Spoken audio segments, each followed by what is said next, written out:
The good guys have put together quite a run to bring them back to the 500 mark. The bats have been booming, while the arms have willed the squad to 7 of 8 wins. And tonight, it's the matchup on the mound that you just don't want to miss. It's the White Sox and Tribe, next right here on Comcast Sportsnet.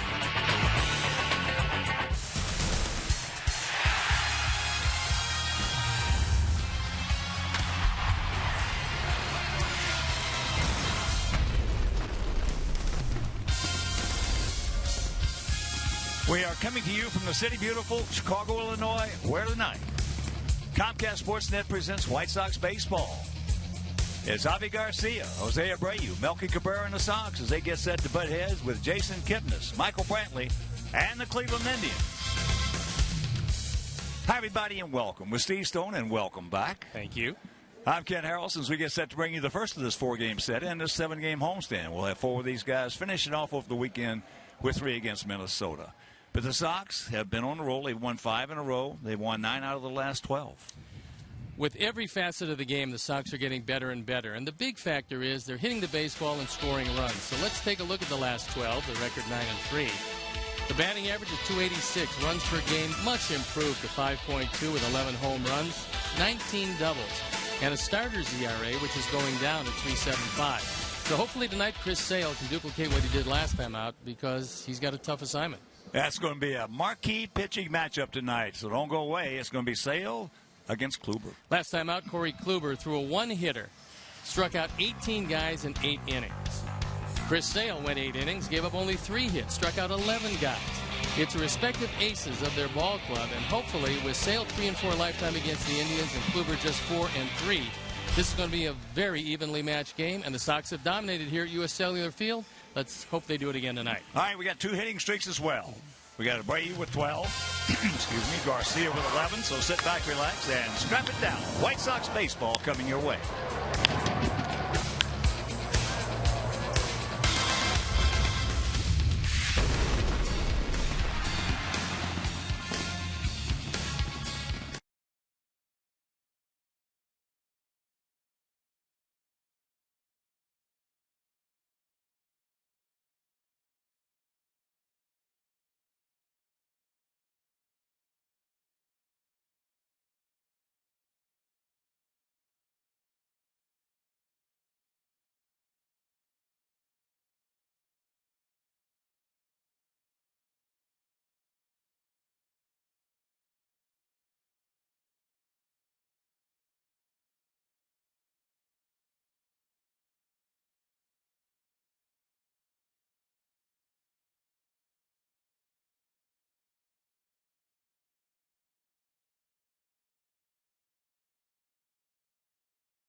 Sox, coming off just an outstanding road trip, look to keep it going here at home where they're playing .667 baseball.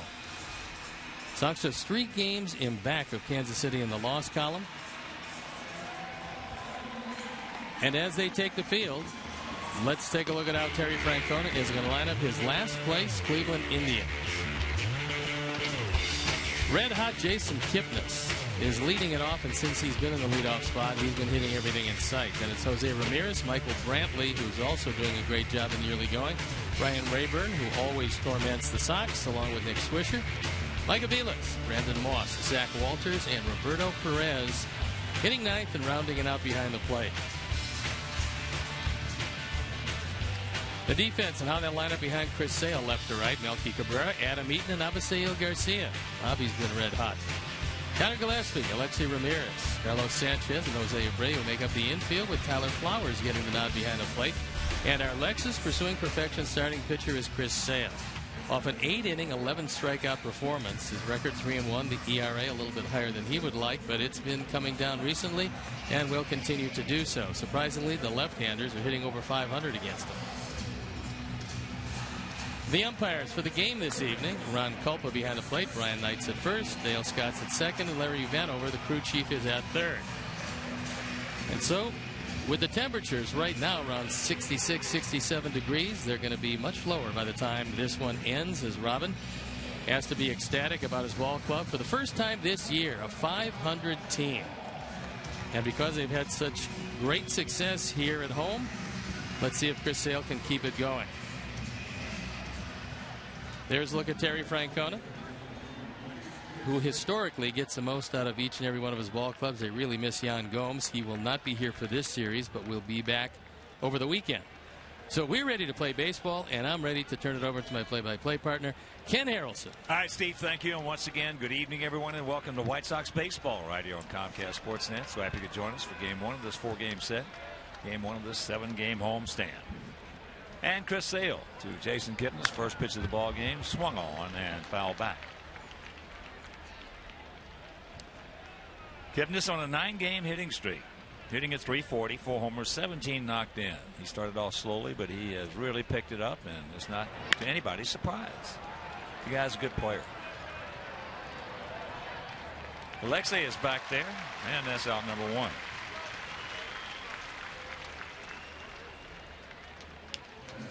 That'll bring up Jose Ramirez, shortstop. Ramirez a switch hitter.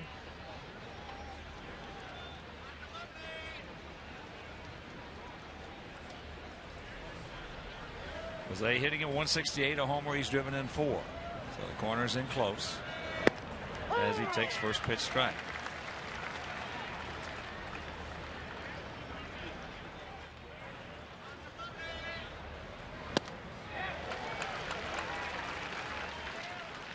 Oh, and 2 the count.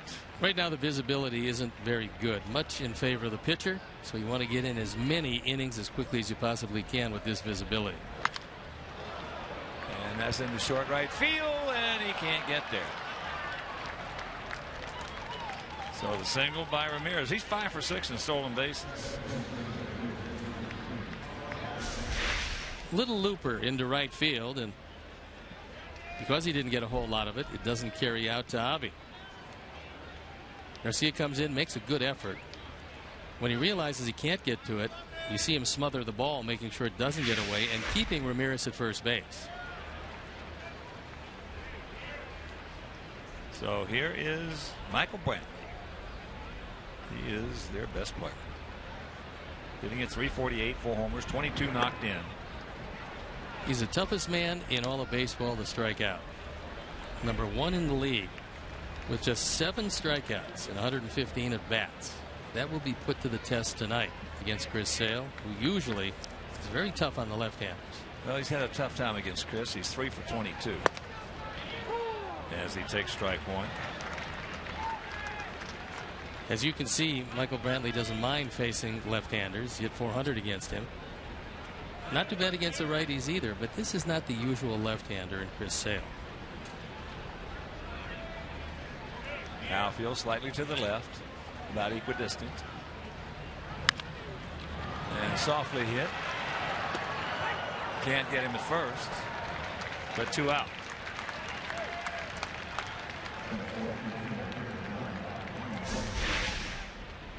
See where Tyler wants it? He wants it in. That's exactly where Chris throws it. Gets it in on his hands. Can't get too much on it. And a heads-up play almost turned into a double play as Ramirez strays off the bag. So here is Rayburn. Ryan. He is 7 for 25 lifetime against Chris. With of the 7 hits, 5 of them stayed in the park. Well, the man he's ecstatic that's not in the lineup is Carlos Santana. Santana hitting .370 against Chris Sale has had some back issues that kept him out of the lineup again. And Chris is not going to miss him. So he had a good run against him.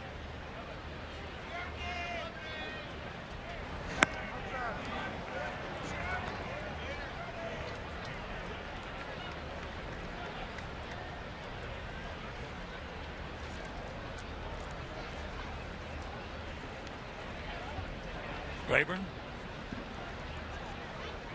He has been a Sox killer, one of the premier Sox killers, as a matter of fact. Rayburn, 305 lifetime with 18 homers and 79 knocked in. And 79 ribbies, pretty amazing when you consider the next 3 teams in his hit parade don't even add up to close to 79. There's a strike out of 94.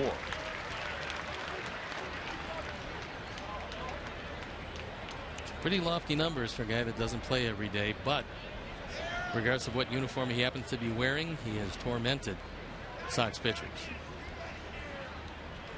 Well, you have occasionally, not all the time, but you have a team that you usually hit, as you have more teams that you don't hit.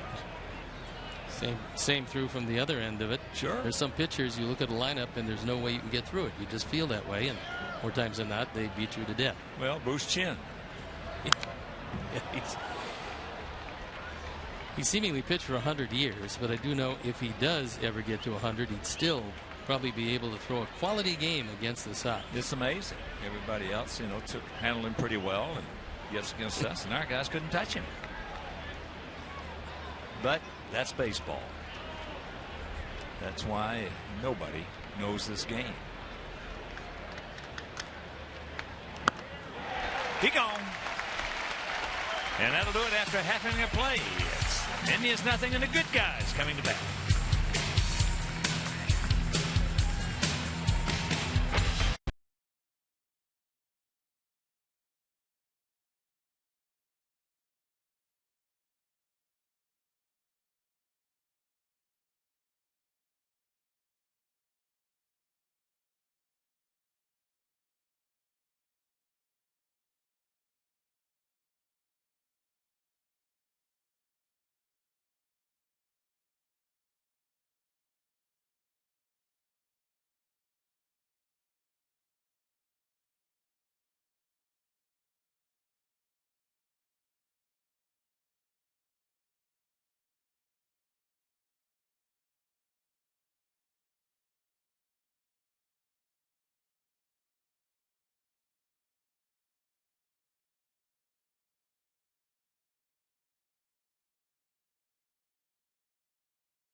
Who's torched the Tribe.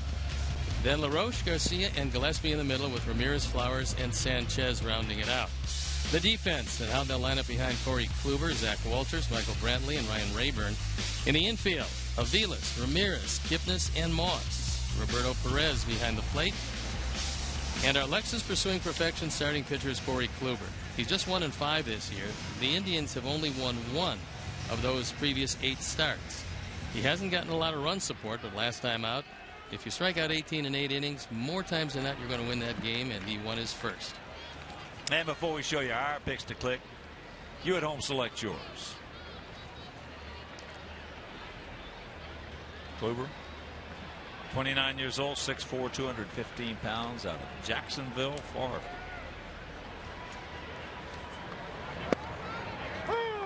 First pitch strike. Aviles in on the grass at third. Moss even with the bag and well off the line at first.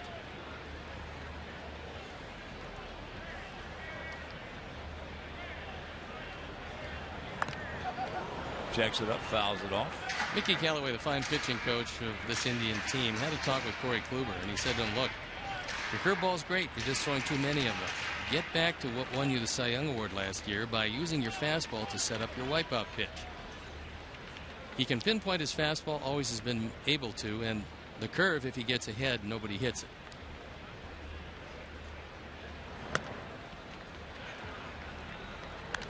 He's done a terrific job with this pitching staff. Yeah, Mickey's a good one, and he knows his business. He was recommended by John Farrell, who also knows his business as a one-time pitching coach, current manager of the Red Sox. Sox come in hitting at 258 with a 4.40 ERA. Sox have played Cleveland 5 times this year, and we've won 3 of the 5.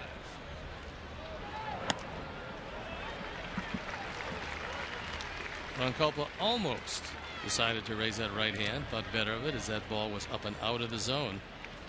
That's already good because he's seeing some pitches and a full count.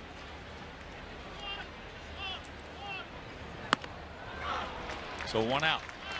He actually helped him out on that one because that looked to be up and out of the zone. We'll show you on the Menards pitch tracks where 6 shows up. Everybody has something that the manager, the hitting coach, his teammates, broadcasters can say about most players. And one is Adam Eaton, if he ever learns to lay off the high fastball about out of the zone, he is going to be one unbelievable player. Not that he's not a good one now. Well, look, for him, the key is to hit the ball on the ground and use his speed. So if he's swinging at high pitches and he makes some contact, they're going in the air. That doesn't help him very much. Here's Melky at 259 on a homer, 14 knocked in, breaking ball strike. Boy, that's a quick snapper. Now, his curveball is pretty close to unhittable. Even if it stays up in the zone, it's not a hanger. It just breaks late.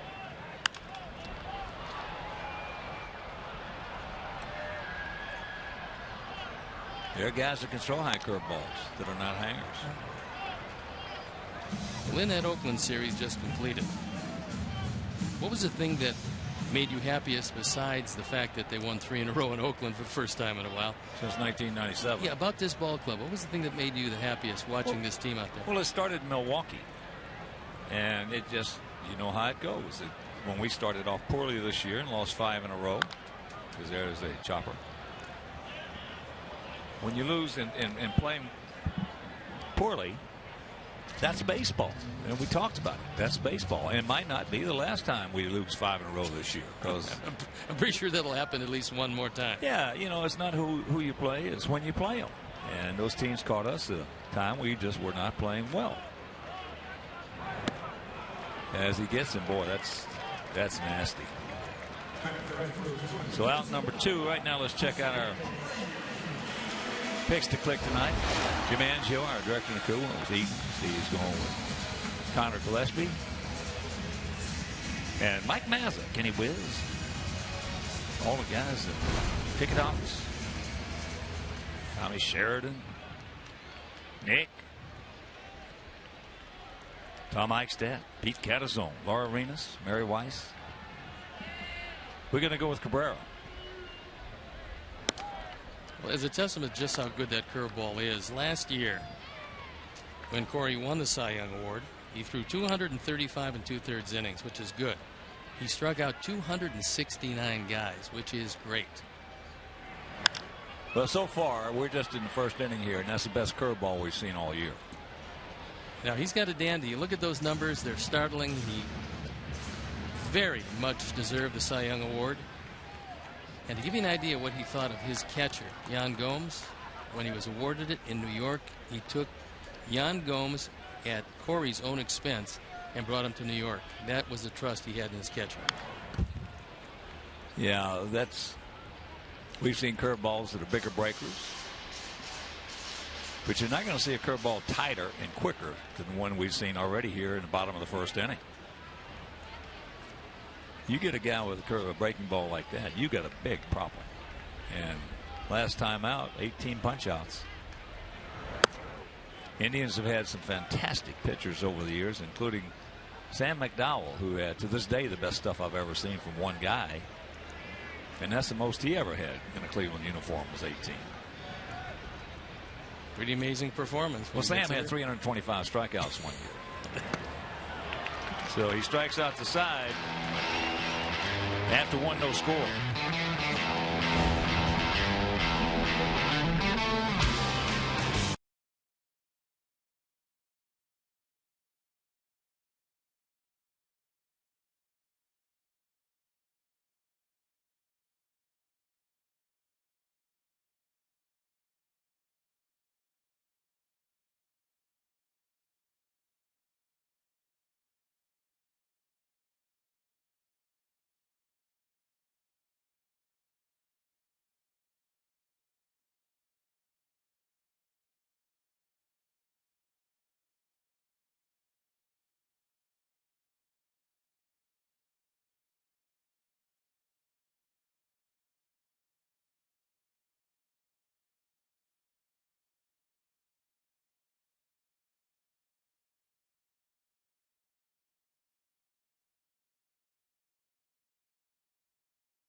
Your savings on individual game tickets.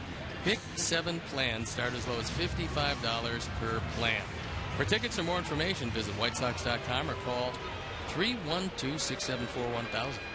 Nick Swisher steps in to some cat calls coming from. And of course, that's a compliment to Swish. He loves it. He's also had some pretty good luck against Chris Sale. Yes, he has. And Nick is a much better right-hand hitter. That's his natural side. He's always been a much better right-hand hitter than lefty. He's 5 for 15 with a couple of homers as he takes first pitch strike at 92. He had knee surgeries done on each knee in the offseason, and he's just now getting back, and he still can't play every day in the field.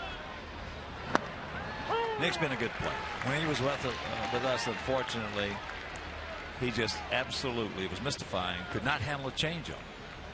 Guy with a decent changeup, not a good one, a decent one.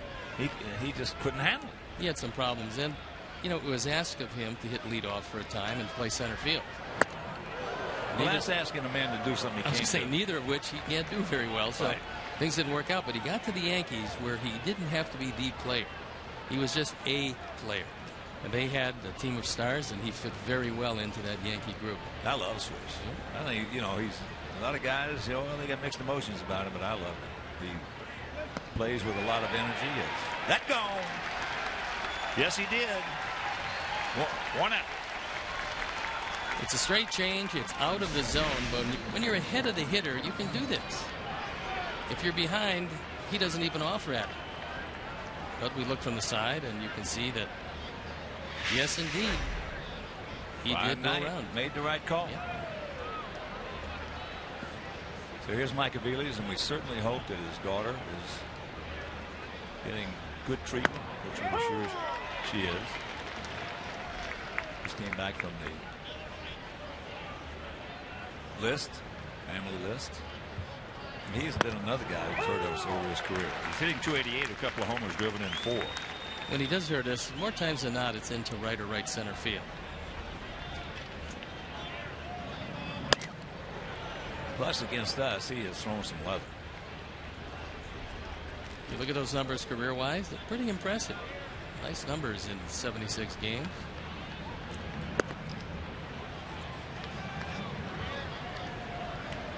Two and two the count.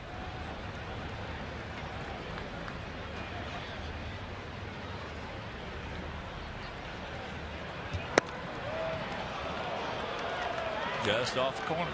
So a full count.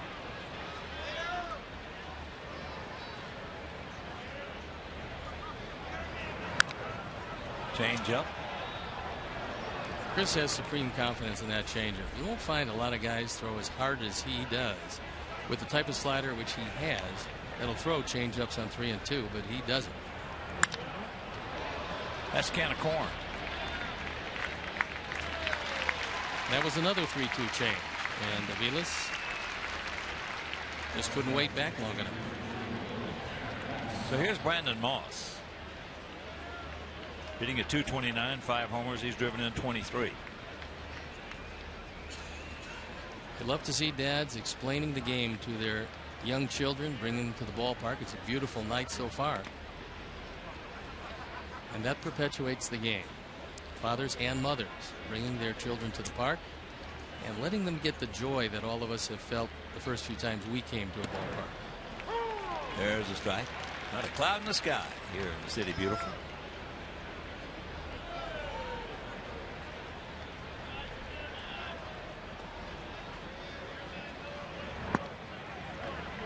And I want to send a big White Sox shout out to one of our all-time favorites. The guy who struck me out with that curveball, Billy Pierce. Billy was under the weather. And we know he will be at this ballpark as soon as he can. But we also know he is watching in tonight. So Billy, see you soon, buddy. He threw me a slow curveball in St. Petersburg, Florida, and I almost corkscrewed myself into the ground. If you assume the fact that you're not the Lone Ranger, he did that to a few people. Sure You'll probably be able to take it better. Yeah, but I was only 19 years old. I hadn't seen anything like that before. Zach Walters in the on-deck circle. So Moss draws the walk. First walk issued by Chris. Coming with 2 out. Walters a switch hitter.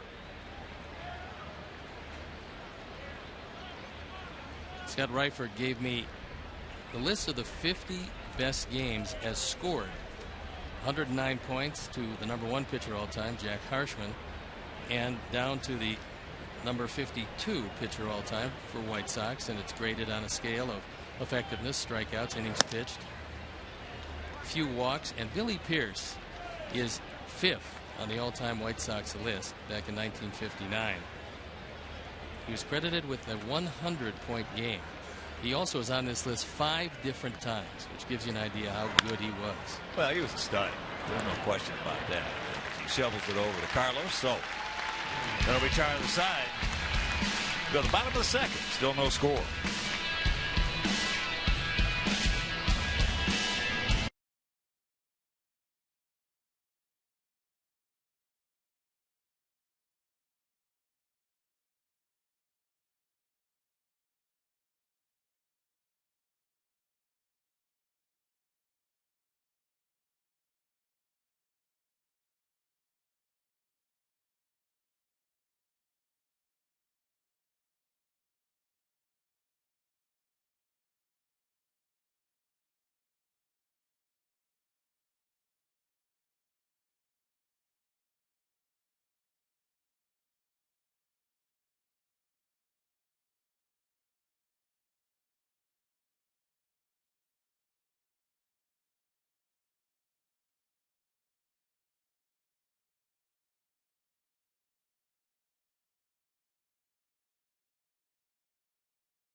light. Last Wednesday against St. Louis, Corey Kluber absolutely had everything. Pinpoint control of that fastball. The occasional change. But when it came to throwing that curveball, he was absolutely dominant. No way in the world you can hit that, as Johnny Peralta found out. 18 strikeouts in 8 innings with just 1 hit.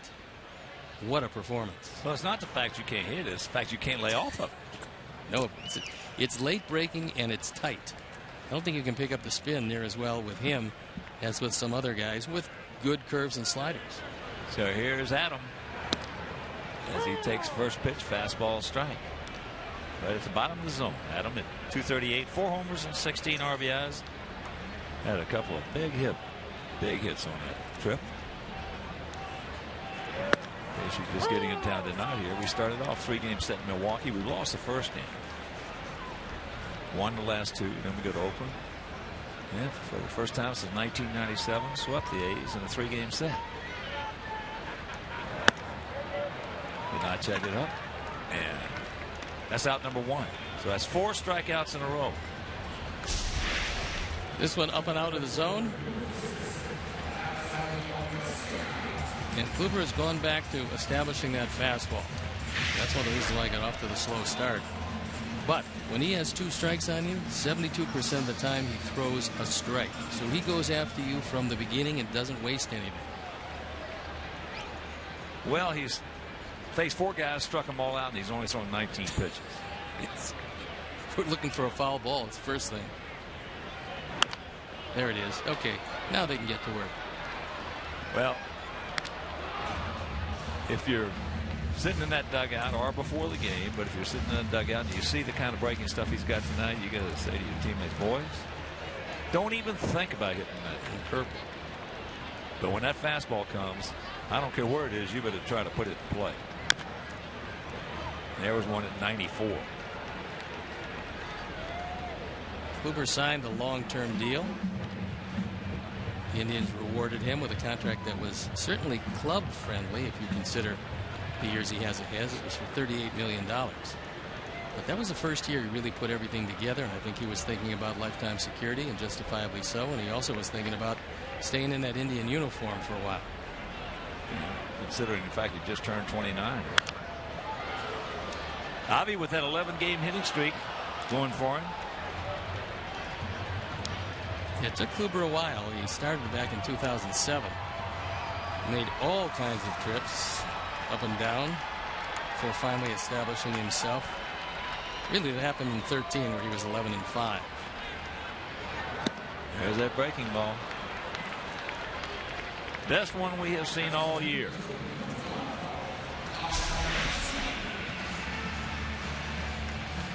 It's so quick and late breaking that when he throws it in the zone, and this ball starts off in the middle of the plate. By the time you go out there to get it, that ball is out of the zone. It doesn't stay on the same plane very long. And if a breaking ball stays on the same plane, a hitter will hit it and hit it hard. But if it disappears like that one, hit a fastball. Here's Gillespie. Hitting at 247, a homer. He's driven in 9.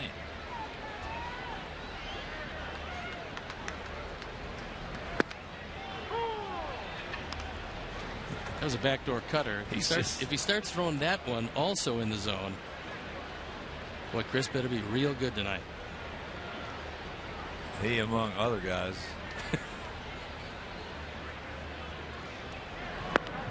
Tried to backdoor him with a hook. And the count 1-1.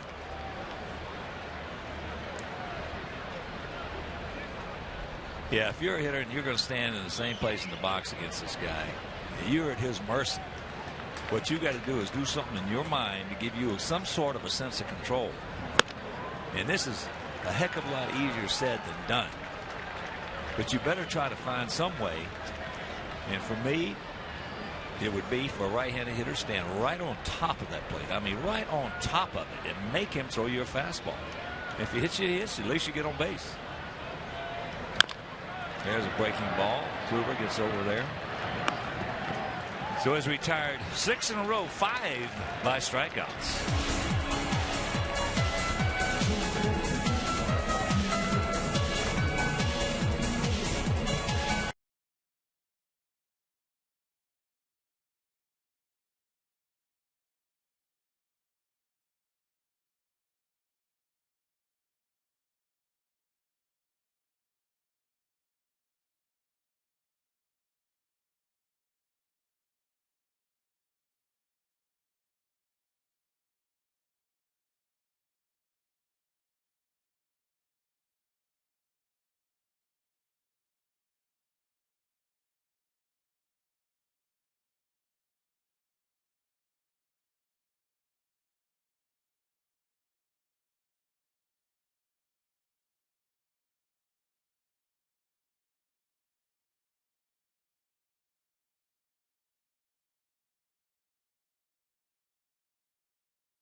sportsman. Top of the third. Roberto Perez, the catcher, will lead it off. And back to the top of the order with Jason Kipnis.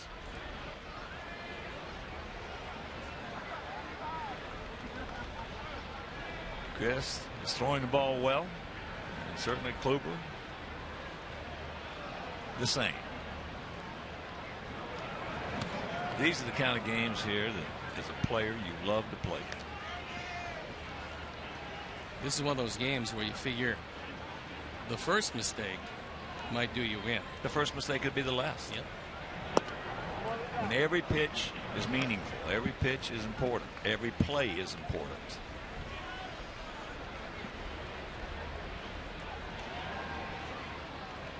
Outfield straight up. And that ball is hit into the gap.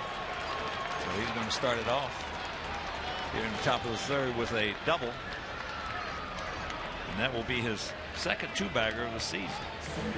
Roberto Perez realizing that he doesn't have many more starts when Gomes comes back. He's going to make the most of what he's got. And Gomes will not play in this series, we were told. He will be playing over the weekend. So in the meantime, Perez, who is doing a good job catching and throwing it, not a particularly good job hitting it, but he hit a rocket that time. So here's Kipnis. He's got a job to do, and he knows it. And he's going to try to do it with the bunt. Takes ball one. Last year, physically, was just one of those years that Jason would just as soon forget about. It was horrible. And the physical aspect would just never come back. This year he's entirely healthy, and we're seeing now how destructive he can be. Now he's got the count. As you can see, 9-game hitting streak, 553. 12 runs scored, that's big, and it coincides with him being moved in the one spot by Terry Francona. Takes it up, takes a strike. That one at 96. There's a look at Terry. Perennially one of the best around. There's a bunt, and it's a good one. They just do get him. Francona comes to the top step. That's a good play by Gillespie. That was a good bunt. I didn't think he had a shot because Kipnis is fast, gets down the line in a hurry. But Connor was anticipating. He was in at the cut of the grass. Got it across. He got it. And it appears that he got him by the half step. Kipnis did it right. He hit the front part of the bag, but just an eyelash tardy. So the infield is in. And here's Ramirez, who hit a semi-line drive into right field for a base hit.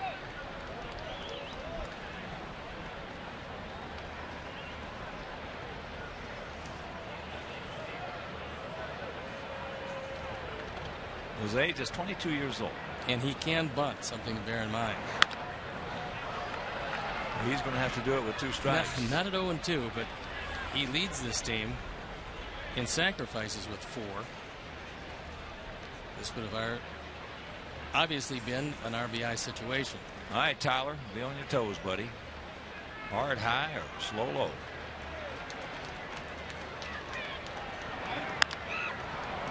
That's into right field. Perez tagging. Javi, here's the throw. Here's the throw.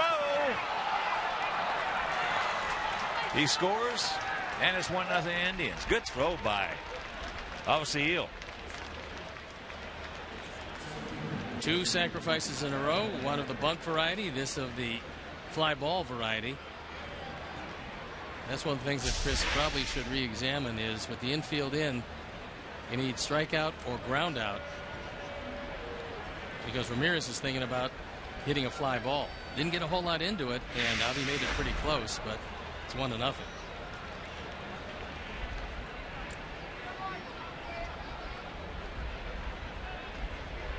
Here's Brantley. Softly hit on the short hop. The peg. They get him. But the leadoff double, sacrifice bunt, sacrifice fly, and is 1-0 Cleveland.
Hard to figure out.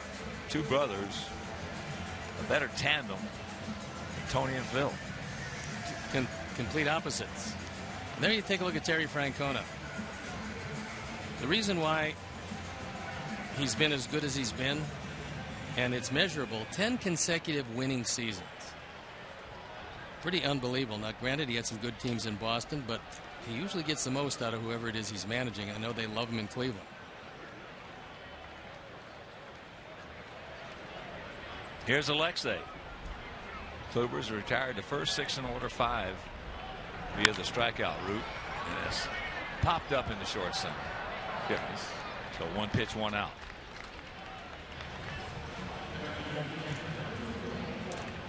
Well, some days, according to the complement of players, some days it's tougher to win with a club with a lot of players that are making a lot of money than it is a club that players not making that much. Well, it's that's why chemistry has never been more important. I was going to say, you always talk about the team playing as a team and having a plan. And I think all teams, they go over meetings certainly about what they're going to do on a given night against a certain pitcher, or the hitters' meetings. Well, you talk about the plan, what you want to do. Now, sometimes the pitcher doesn't let you do that. But handling of personnel, trying to keep that bullpen fresh, that is the key to managing. Foul back. In today's culture, you don't have 10 consecutive winning seasons as a manager unless you can manage. Yeah, he can do just that. I mean, that's the name of that tune.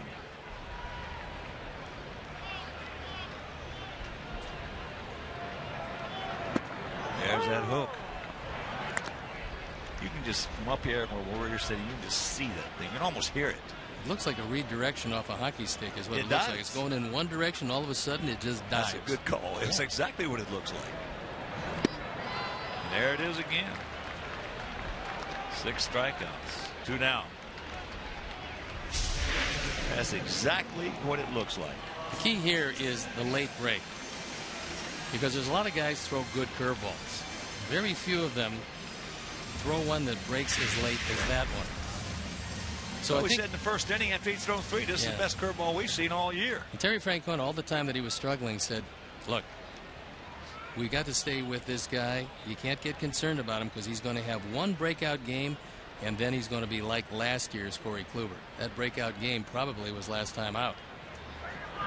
And that curveball, that's high. But he got it because he's throwing strikes. Ron Couple. Yeah, this one out of the zone, and it puts Sanchez in a hole. Yeah, that ball is way up there. And 0-2 the count.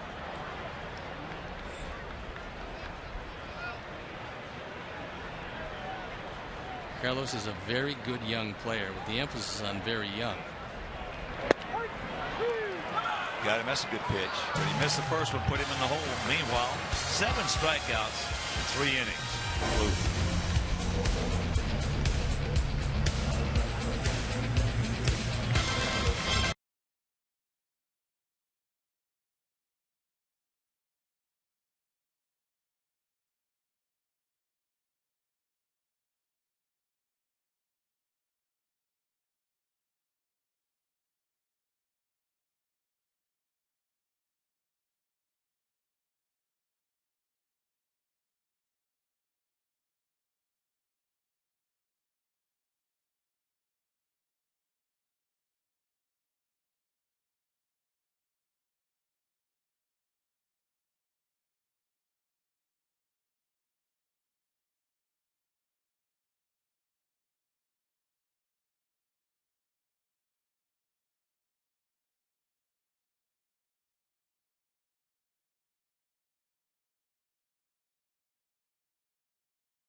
As the White Sox take on the Minnesota Twins. Be sure to arrive early as we retire Paul Konerko's number 14 in a pregame ceremony. The first 20,000 fans will receive a Paul Konerko replica statue presented by Xfinity.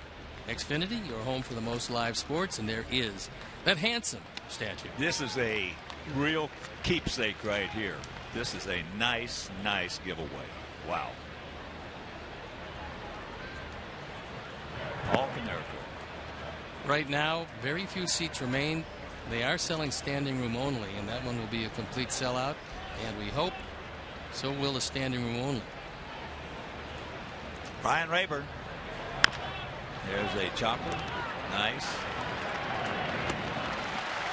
Got it on the short hop. 1 out.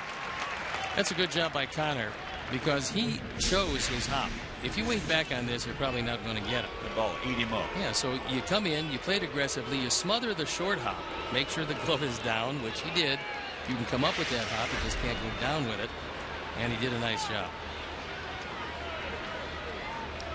There's Swish. He struck out.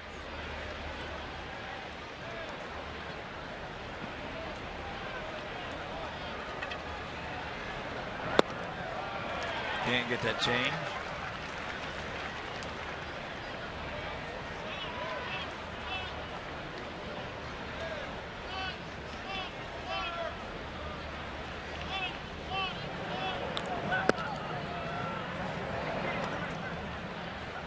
Put a little sink on that one at 88. Took something off of it, and the count 1-1.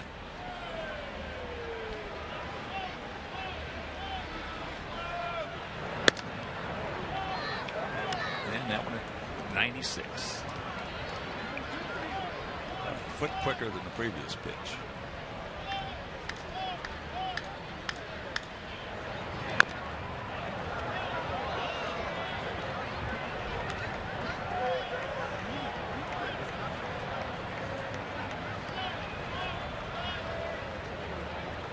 Run on 2 hits, no errors for them. No runs, no hits, no errors for us.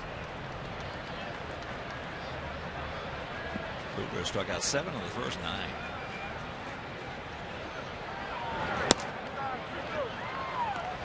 And that's off the corner, so a full count. Now he's in the back of his mind. That changeup is right there. Switches Wayne, but you still got to hit off the fastball to see what he's doing. It's a change. He walks it.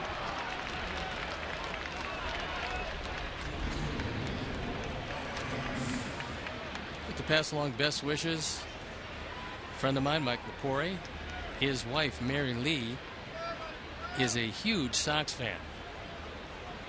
So Mary Lee, happy birthday. Ditto, Mary Lee. Ditto. Here's Aviles. Mentioned he was coming off the family medical leave. 4-year-old daughter.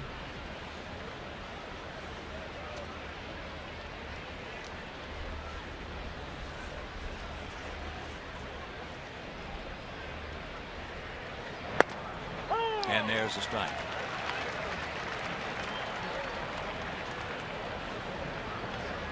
Bottom of the 6th in Detroit, 2-2 tie with Milwaukee.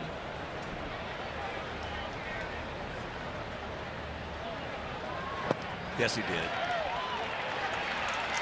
And the count 0-2.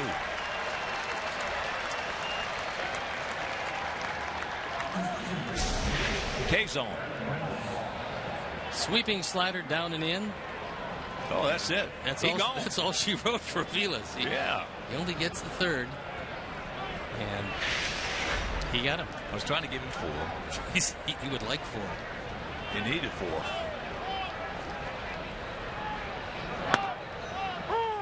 So here's Brandon Moss, who walked.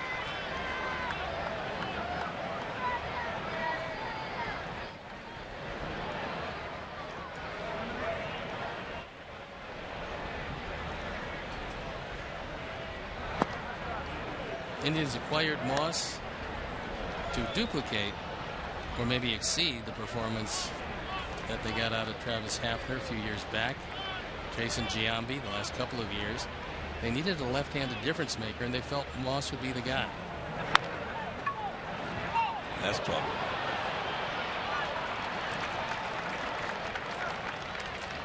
So 2 out, 2 on the squib.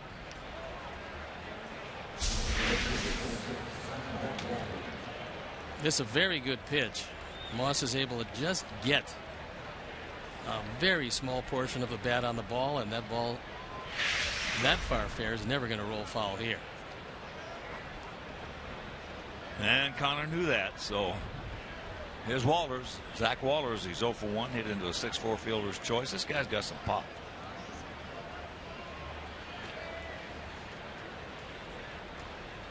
Last year,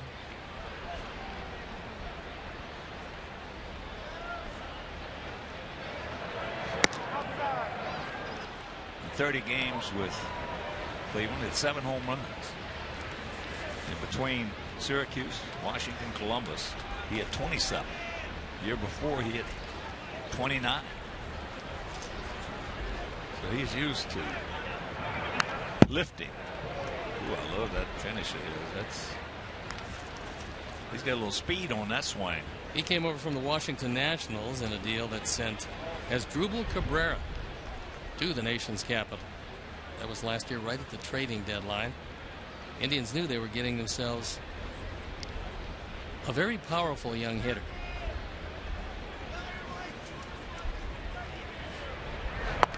And there's a good equalizer. Good breaking ball. Our Honda pitch tracks will show you that this one cut across the entire plate and had the inside corner to go with it. So 2 out, 1 and 2 the count with 2 on.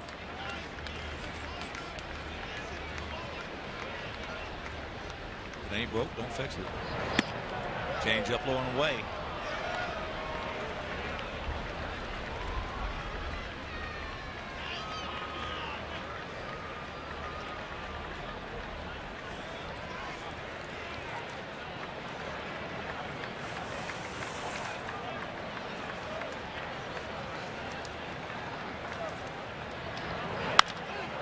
Ball hit hard into center field, but we got a man there. Got a good jump. Adam Eaton hauls it in, and that'll retire the side. Save 2.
.564. You look at it's 22 of them.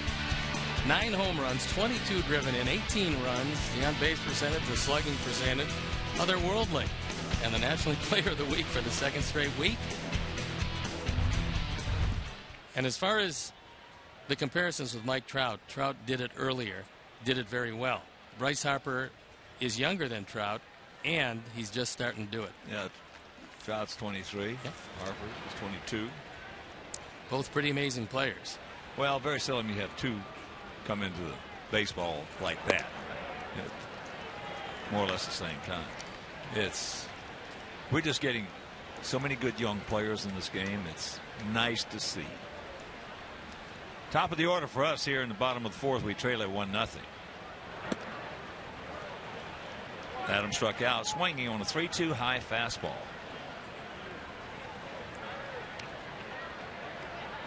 These guys just keep getting better and better. They're getting stronger and faster. Harder throwing. Kluber keeps throwing the ball in the zone. Right around, in this entire game, around 75% in the strike zone. That was that last high fastball as he tried to throw it by him and induce him to hit a pop-up.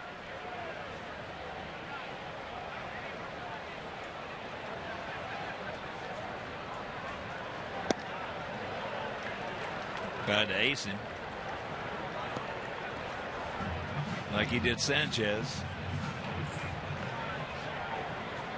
2-2 the count.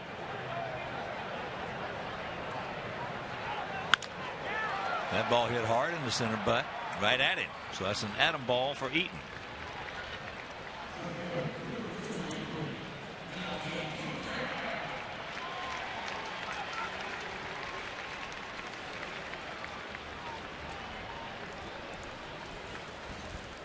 On command track pitch totals, you'll see 75% strikes.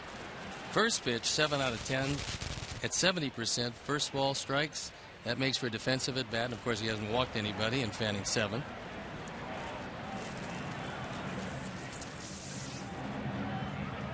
And that by far is the hardest hit ball we've had off of him. Melky checks it up. Takes a 95-mile-an-hour fastball outside. You just have to hope that the second time through the order they get a better look. They don't want better thought process. They don't want any more looks at the curveball. I know that. No, what you do with a guy like this when he's going like this, it's the second time around. You got to have a different approach. You got to make an adjustment. It's not always going to be right, but you got to make a different adjustment. What it does subconsciously, it gives you that little sense of control. Because if you don't have a sense of control against this guy, I mean, you're going to go 0 for 4 with probably 3 strikeouts, maybe 4. At that time he threw him the fastball. He won it on 2-0. However, it was inside. So when you're ahead of the count and you see a pitch you can't handle, there's no reason to swing at it.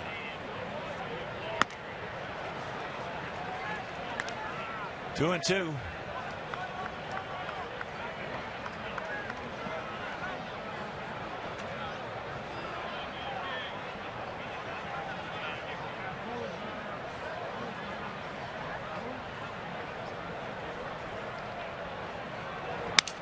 And there it is. You can cancel a post-game show.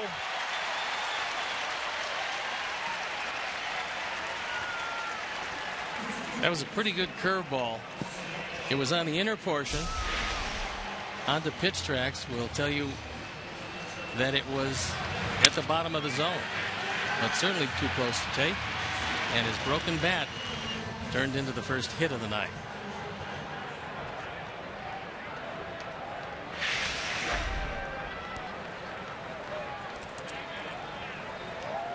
So here's Jose. Jose struck out. Just a short lead by Melky. And he takes first pitch strike at 95.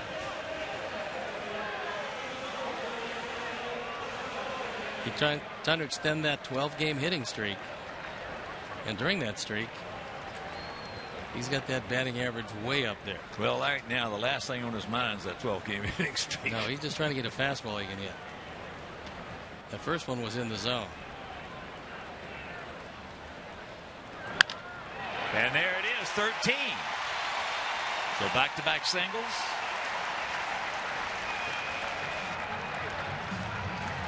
Take a look at the location of this one because it's inside off the plate. And Jose is quick enough where if he gets a fastball, he's going to get the good part of the bat on it. And he did just that by, as Hawk will tell you, he hit with short arms. That's what I was just asking. We can bring it back up so we can see it. I mean, you've been saying that. You've been saying that. You show me a hitter, a quality hitter who can hit with short arms, and this is what happens. Watch his hands. He sees the ball inside, he locates it away, and then by bringing his hands in, he gets the good part of the bat on the ball. There are very few guys can do that consistently. So here's Adam.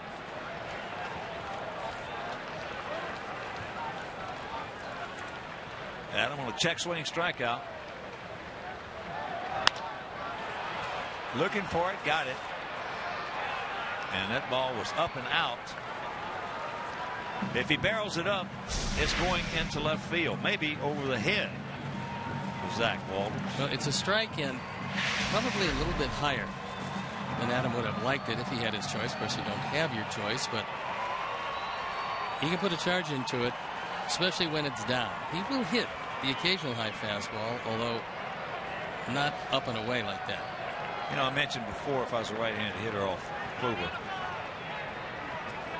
I would think that you're better off standing right on top of the plate, trying to take that curveball away from him or make him change as that's fouled away. Now, the reverse is a left-handed hitter. You're better off moving off the plate, taking that curveball down and in away from him. Well, and have him backdoor you. I was told by some pretty good hitters that if a guy's got on a given night a spectacular curveball, move up in the box. Try to get it before that final break. Anything. Yep. Anything. You just can't let him freewheel it. And that mom is telling her son, look, yeah, that's exactly what happens. And those two guys with white uniforms, one of them wants to score. Yes, he did. So 2 down. 8 strikeouts now. Yeah, this one way out of the zone. A good stop by Perez, who's done a nice job behind the plate. But their leader and one of their star hitters, Yan Gomes, is going to be back. He had his knee torn up on a force out at home plate. And he's been on the shelf since. That's a huge loss for them because he handles the pitching staff exceptionally well. And Corey Kluber just loves to throw to him. Here's Avi. Kluber made some real good pitches to strike him out first time up.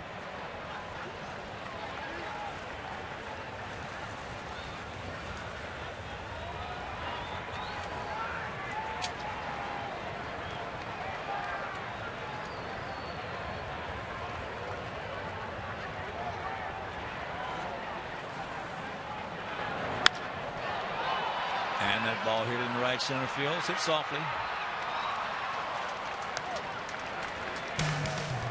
So we have a base runner, a couple of hits, Span 2. We go to the 5th, trailing 1-0.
Industry, then you won't want to miss the White Sox Career Fair on Friday, May 22nd. Network with representatives from top sports organizations and stay in and watch the game. Admission includes both the fair and a game ticket. Roberto Perez, as that ball is caught by Abbey. Abbey didn't get a real good read on it first, mainly because the last time Perez was up there, he doubled and deep into right center. But meanwhile, 1 pitch, 1 out. Top of the 5th, they lead it 1-0. Perez doubled, came around to score after they played baseball 101, sacrificed by Kipnis, and an RBI sacrifice fly by Ramirez. Sacrifice bunt, I should say, by Kipnis. Chris has not had a 1-2-3 inning to this point. He'd love to keep the pitches down and have one here. Well, this is just good old country baseball right here. Two great pitchers going at it. Great pitchers going head to head, and so far, not much to choose from. But getting back to moving up in the box, I had a coach in Kansas City, former Hall of Fame shortstop for the White Sox, Luke Apple. He wasn't our hitting coach, but he would talk to young hitters. And when you had a guy like Kluber out there with a good, quick, sharp breaking ball, Luke would tell you, you got two choices. You either move way up in front of the box or you move all the way back in the back of the box. What would that do for you as opposed to moving up? Because you see it and you don't chase it as much when you're all the way back. You give it another 6 inches to keep breaking. Most of the ones he's thrown that have been swung at were down and away. Oh yeah, and so I mean, many have been in the dirt. Yeah, so if you're all the way in the back of the box, you have a tendency not to swing at that pitch. But again, it's making an adjustment, not standing where you normally stand. He gone.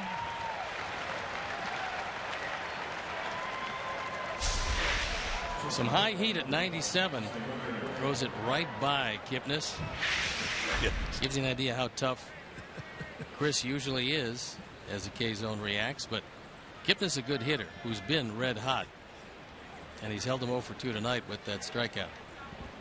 Yeah, you'll look at that scoreboard and see that 97 and say, why me? Ramirez.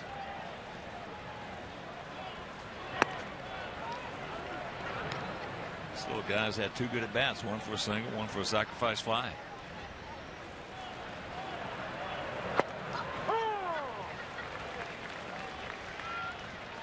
These 2 guys got Ron Culpa into a rhythm too.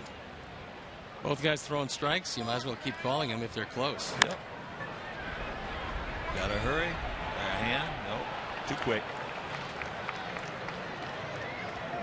So the infield single.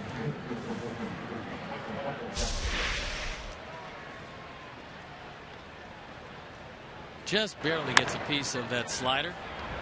And then with counter back and the speed of Ramirez, there's really no chance.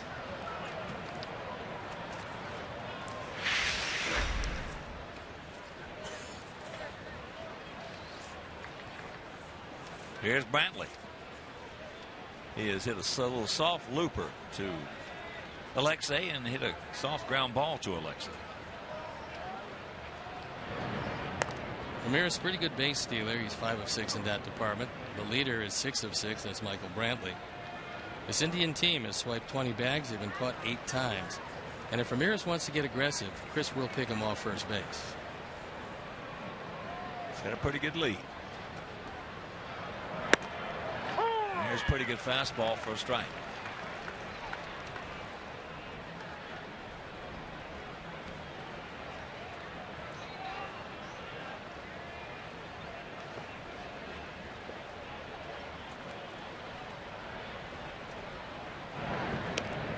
Hasn't shown the good move yet.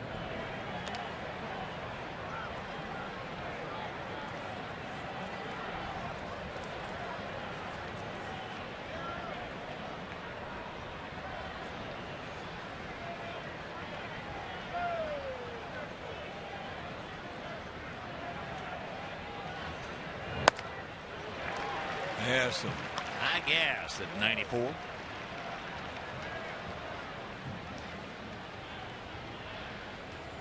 This is where some managers guessing a slider will send the base runner. It's also a good time for your best pickoff move.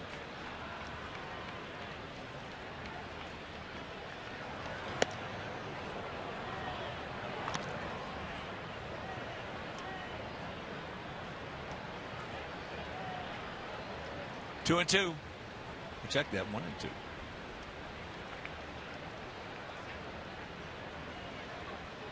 A little bigger lead now by about a quarter of a step. Chris using a slide step, which speeds up his delivery home.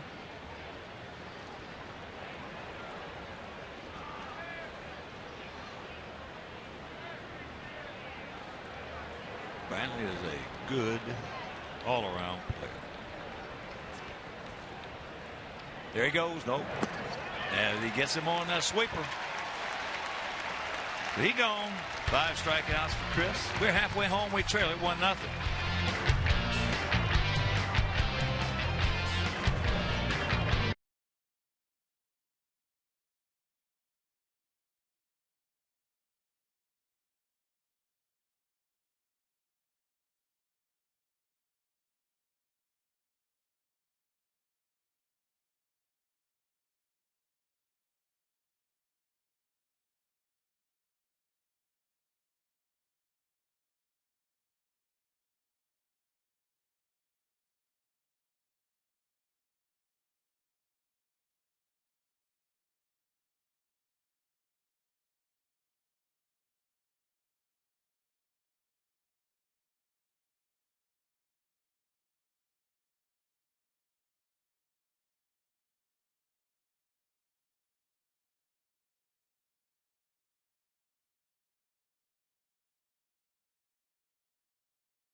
Beside Chin, he really had a nice career.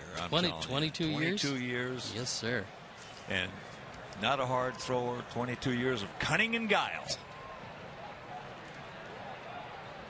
And a nice person. We trail at 1-0. Gillespie grounded out to Brandon Moss at first base.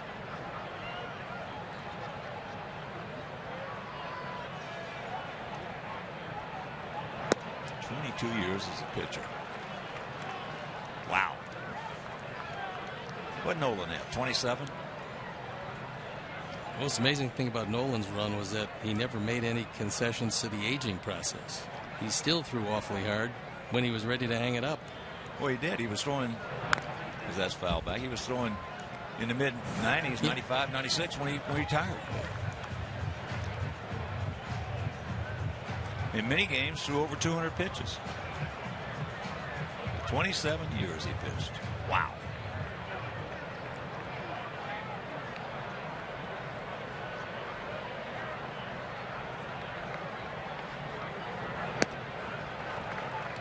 All right, 3-1. One of the few catbird seats we've had tonight. We're probably going to see a fastball from Kluber, and it most likely will be away. We look in at Perez. See what he wants. That's a fastball in. Yep. And there's a hard hit off the glove. That should be a base hit. That ball was scalded. So good things can happen when you get the leadoff man aboard. He tried to get it in.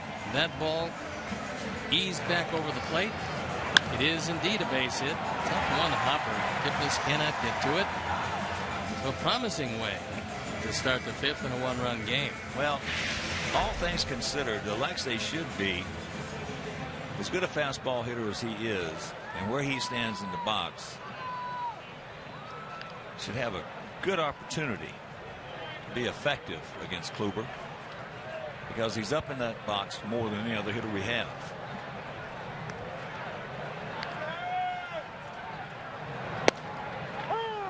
That pitch is off the plate and called a strike. That's a tough thing, boy, when a guy puts you in the hole right off the bat. Well, especially with a pitcher this good. You're right about that. And you take a look at it, it's a little cutter. It is off the plate. He gets the benefit of the call, putting Alexei in a defensive mode now. It changes the whole dynamic of the at-bat. And this is a pair.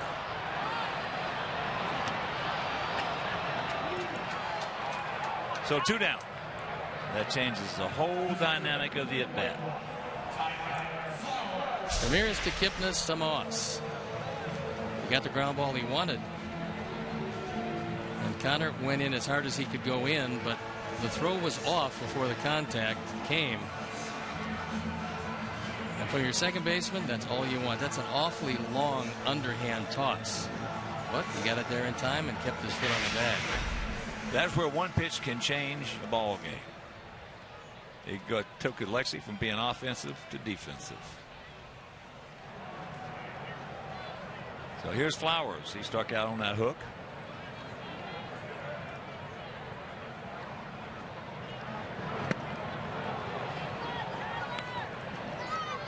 And there was another one. If you're just tuning in, Kluber had 7 strikeouts in the first 3 innings.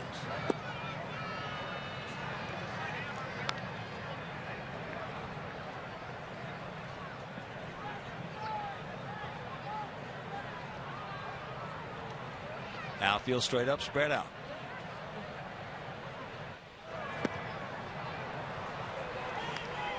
Three pitches, 3 curveballs, and no contact. Well, he's not going to fix it. Be shocked if he got a fastball in the zone. There's a curveball. So that is 9 strikeouts, and we're into the 6th.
to stay for a spectacular post-game fireworks show presented by Magellan Corporation. To purchase tickets today, you can visit WhiteSox.com or call 866-SOX-GAME. 1-0 bad guys here in the top of the sixth. It'll be Rayburn, Swisher, and Aviles.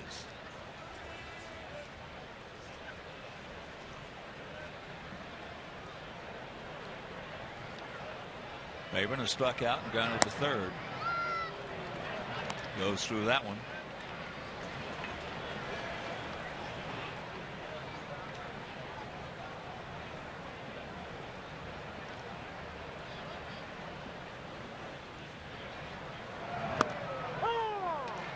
No, Culper's called a good game tonight, but he missed that pitch and it just changed the whole inning. Man on first, got the leadoff man aboard in a 1-0 game. Now you go from offense to defense. Breaking ball out and around that.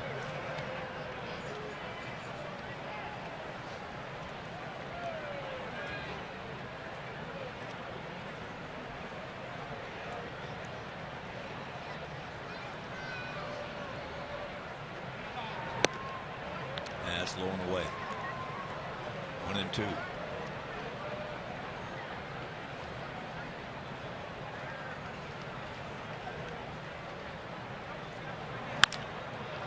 That ball hit hard in the center. 1 out.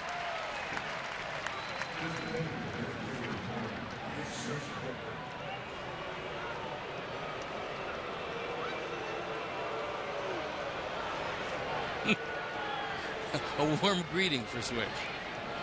He's just a few notches below the scale, though, on AJ. But as I said, that players love that. That is a compliment. When you're on the road, you have a reaction from the crowd. Well, if they're booing you, you know you've done something over the course of your career to disappoint the home folks, and that's why you're getting all the boos. Checks it up. 1-1 to count. First pitch, curveball strike. That one was down low. Not much. And that fastball. Those are career numbers. Pretty good career numbers for a switch hitter.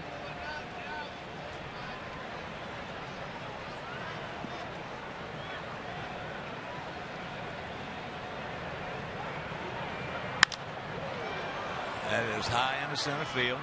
Should be a can of corn. And it is. 2 down.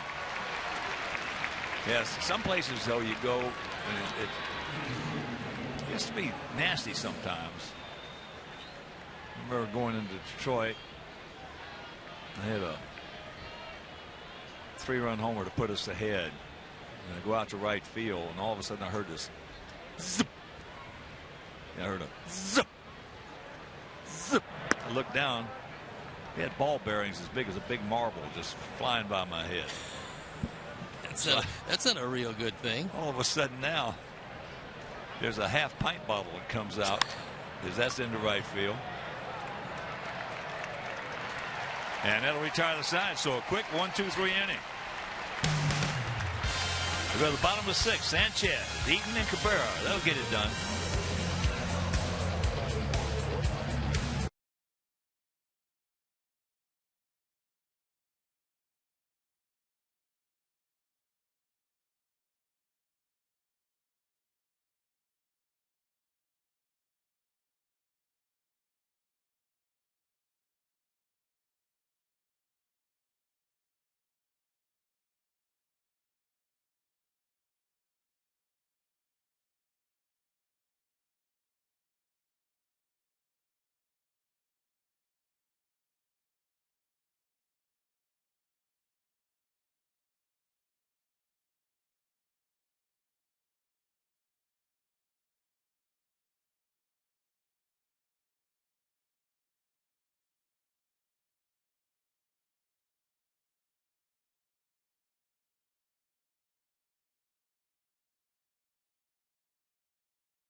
Spectacular to this point.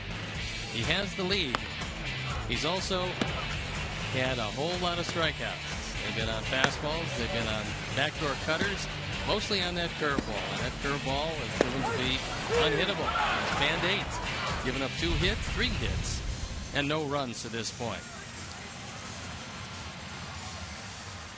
So here is Sanchez.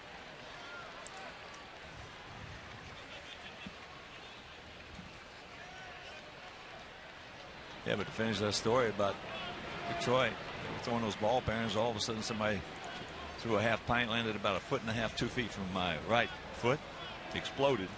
So I start running in. There's a strike. Dick Williams, the manager, he comes out. I think it was Bill Haller was the first base umpire. He comes over, and I said, Dick, I'm not going back out there. I said, it's dangerous. And there's a chopper. And he just does get it. So a good play by Kipnis. 1 out.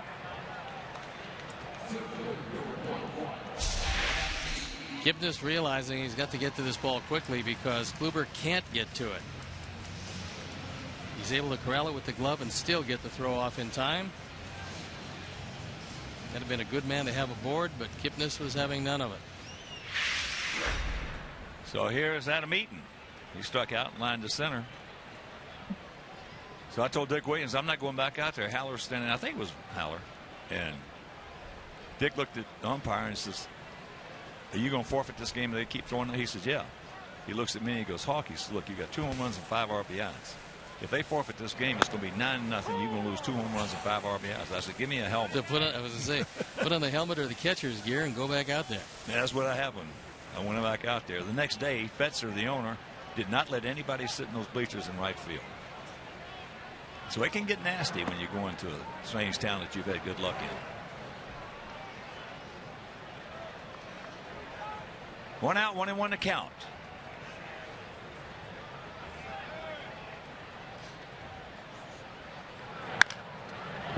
That's a fair ball. So he's going to make the turn, and he's going to go for 3, and he's going to get 3. So the 1-out triple by Adam Eaton. Yes!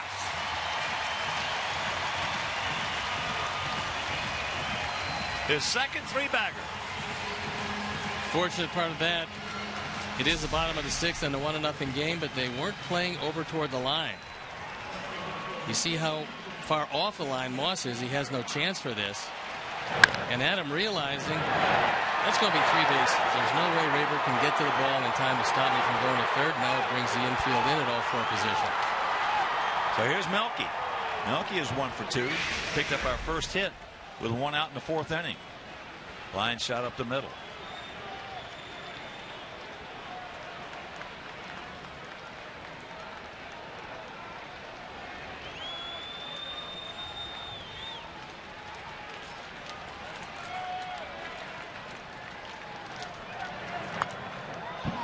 Got it, and underneath it. Best arm on this club, strength and accuracy, is Brantley in center field. That time he got his fastball, and it was right down the middle. With runs in scoring position, Melky has been excellent this year.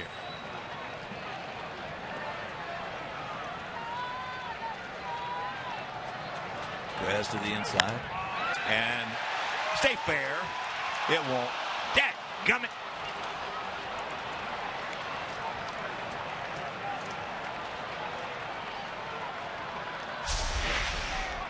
He slices this one down the line. It's another high fastball.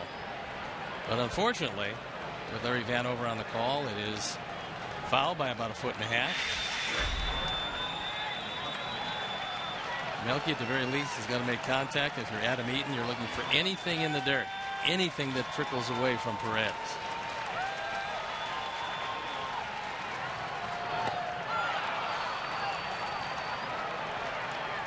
Two down. 10th strikeout. As that one just drops out of the zone. It's not a curveball. That's his version of a cutter or slider. Version of changeup. I mean, he threw it 92. Did he? Yeah, threw 92 and took something off of it, looked like, and yeah, he had him out in front. Now a talk between Perez and Kluber. As you can see, he's been pumping almost nothing but strikes. Now, the conversation was pretty simple, and Perez is looking over in the dugout. We want to face this guy with tying run at third, or the next guy who he's fanned twice, Adam LaRoche. Abreu singled in the hole to extend his hitting streak to 13 games. He's 1 for 2.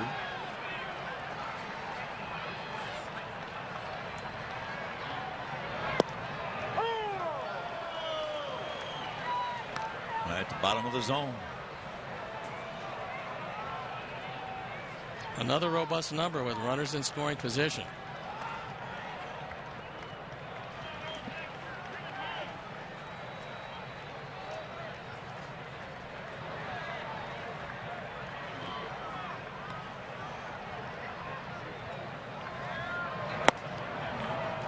That one at 96. Reached back and aired that one out. Well, many times if you're even thinking about a pitch around, you're going to find one of those curveballs in the dirt.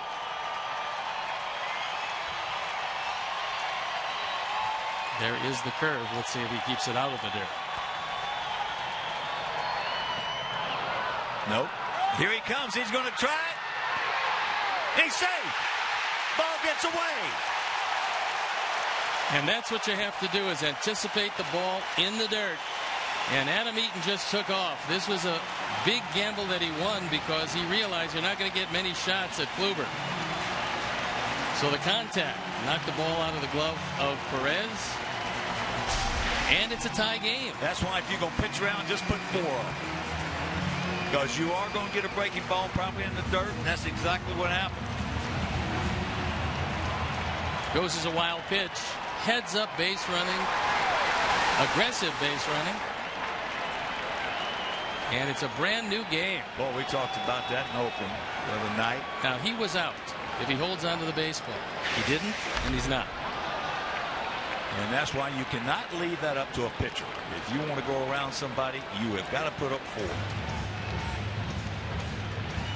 4. A firm believer in that. And a firm believer in the one guy in your lineup you don't want to beat you, and it's the guy standing at bat.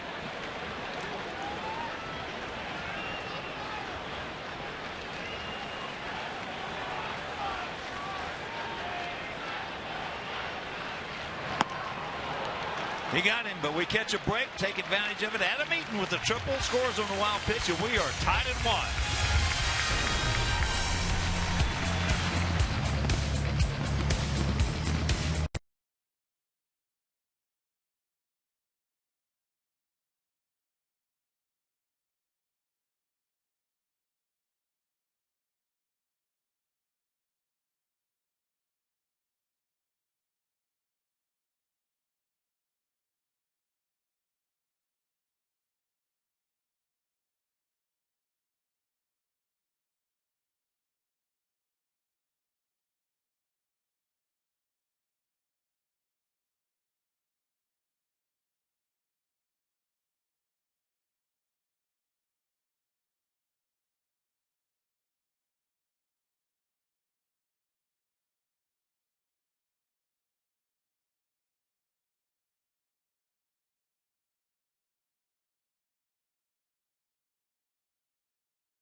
Thousand kids ages 13 and under will receive a White Sox Kids XL hoodie presented by Aquafina. Purchase your tickets today by visiting whitesox.com/promos. Top of the 7th inning. Totals on the board identical at 1-4-0. Moss, Brandon has walked and had a squib single down the third baseline. Takes first pitch strike.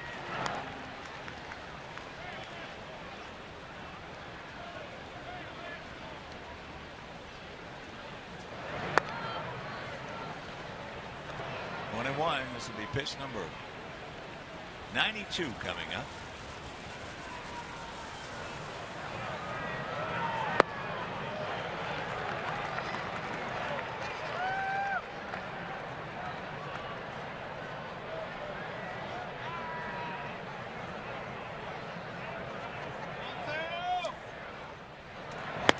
He gone. Yes, at 97.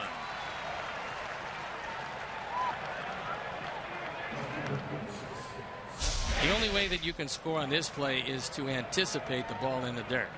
And if it gets away any distance at all, you take off. Now he's got him out. That's not debatable. But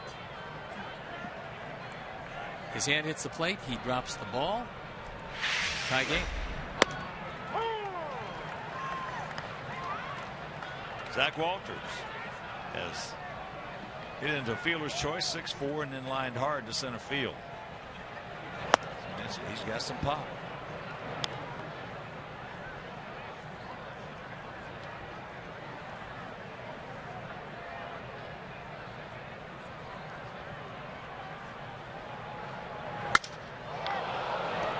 Jose. Give him a high feed, but thank goodness he's 6'6". 2 out. To get it over Chris's head, you've got to give him a really high feed. That was just a regularly high feed. He breaks the bat. Chris, even though he turns around, he remembers to get there and is there in time.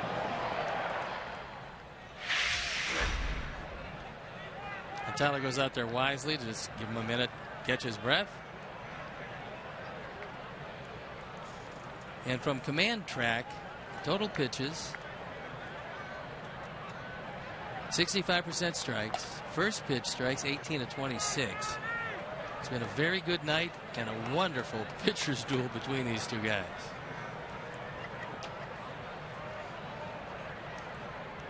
Perez has doubled and popped up to right. He also scored back in the third when he led off that inning with that 2-bagger.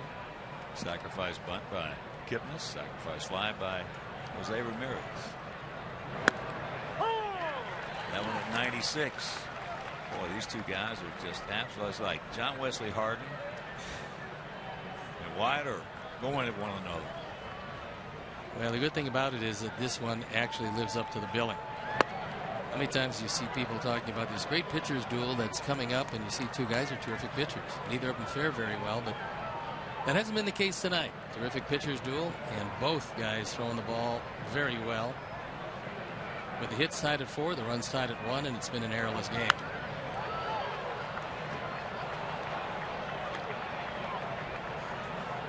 That was pitch number 100. Kluber with 11 strikeouts, no walks. Chris 6 strikeouts with 2 walks. Other than that, just about identical.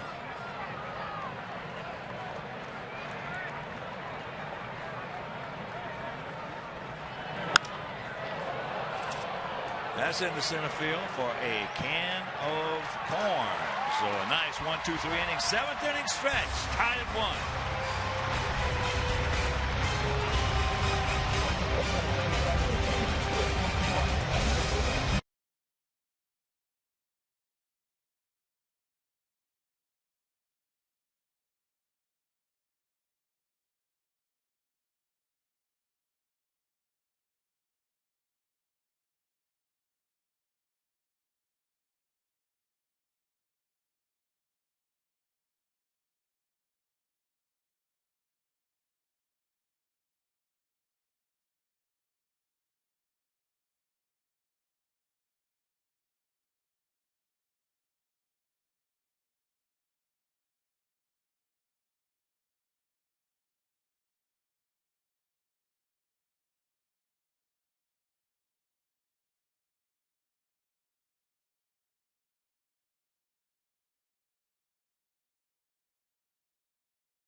Diamond Suite at a White Sox game. Diamond Suites can accommodate groups from 10 to 100. Single game packages include a great food menu as well as beverages and parking passes. To purchase, visit whitesox.com/group.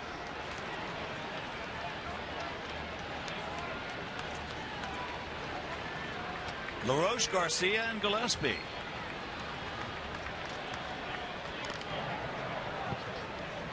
Got a pretty good pitch to hit. Yeah, that was one that he would love to have again. It was 93, but it was just above thigh high and out over the plate. 1-4-0 for the Tribe, 1-4-0 for our Sox.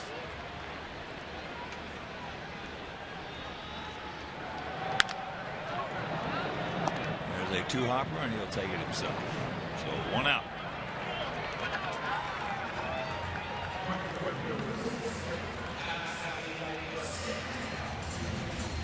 So here's Avi. Avi a strikeout and a fly out to right field.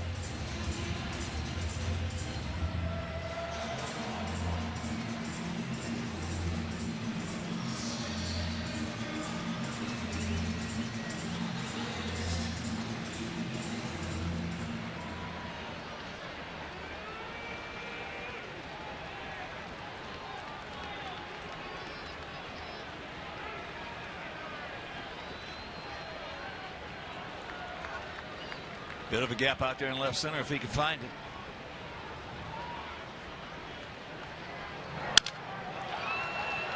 And nice pick by Aviles. Wow, good play by Mike Aviles. 2 down.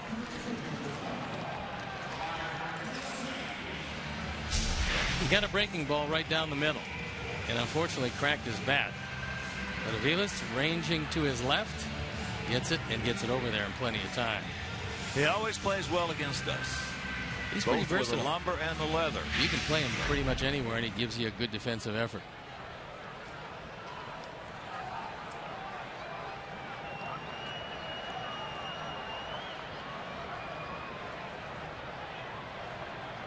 So here is Gillespie. He's 1 for 2.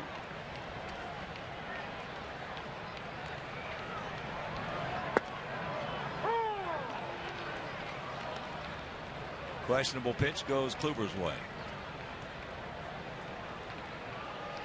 Perez didn't think it was a strike.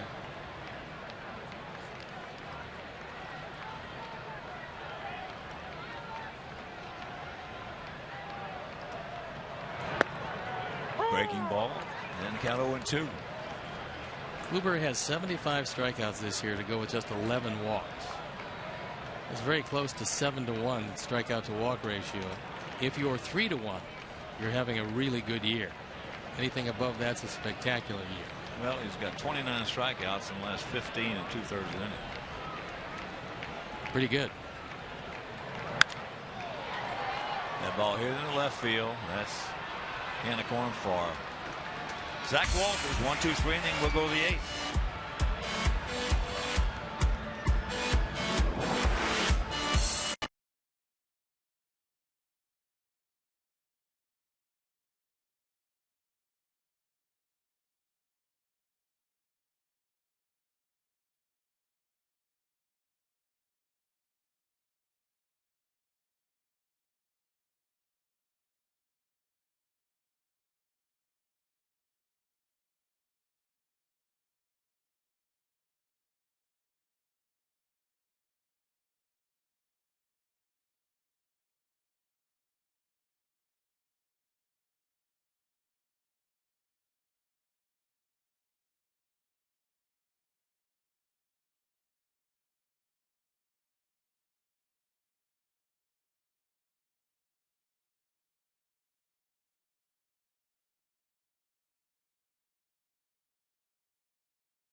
Astros jersey retirement game this Saturday.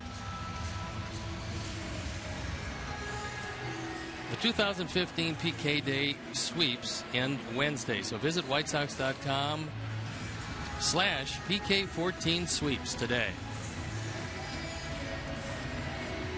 There, my friends, is one of the great broadcasters in baseball. In his 26th year doing Indians, Tom Hamilton. He is fun to listen to. Every time I get a chance on my drive home, if they're on the West Coast, I always try to listen to him. He's fun. Kipnis will lead it off here in the top of the 8th inning in a 1-1 tie. 1-4-0 for them, 1-4-0 for us.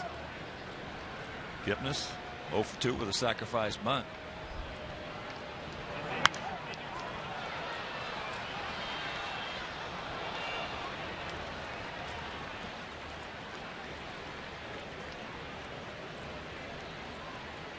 Yeah, the Indians.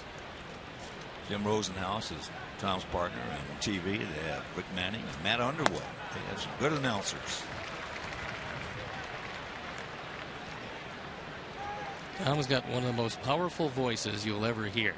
I love to listen to him. You know, Dave Niehaus is exciting. one of my favorites out in Seattle. And he's in the Hall of Fame, and Hamilton will be there. So there's a breaking ball. He gone. Chris Sale's pitching line is sponsored by American Sale, and it's been very impressive. He's had to be. 7 1/3, just 4 hits and a 1 earned run with a couple of walks and 7 strikeouts, and his pitching opponent has been every bit as tough. That ball hit into left center field. Melky. They close that gap nicely. So Ramirez has had 2 hits, a sacrifice fly. He's had some good at bats tonight. What he normally doesn't do, though, is wait to hit down in the count. Why should you if you're looking for a fastball That's and you right. hit it? You might as well get it with Petrichka and Zach Duke loosening up. I think certainly with Latin players, that's one of the worst things you can tell them. Be patient. Yeah. I mean, those guys did not get off the islands by walking. No. So Brantley, they got off the islands by turning high fastballs around. Brantley twice has gone out to Alexei, once struck out. And the count 0-2.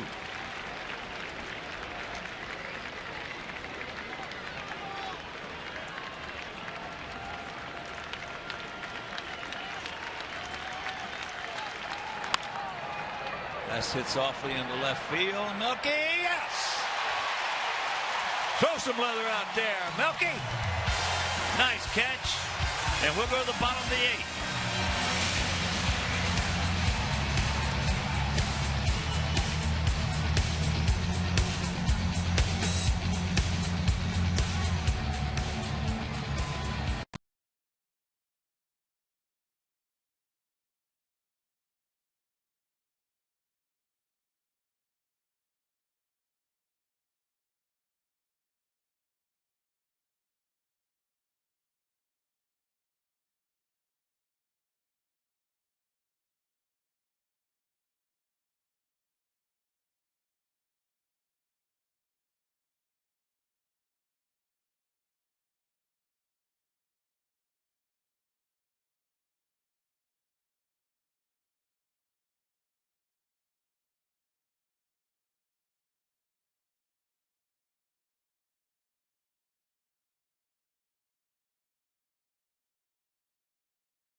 it takes a 5-game winning streak for us to get our Chuck to talk to us? No, if that road trip never happens, he's on tape all night. Oh, sure he is. No doubt about that.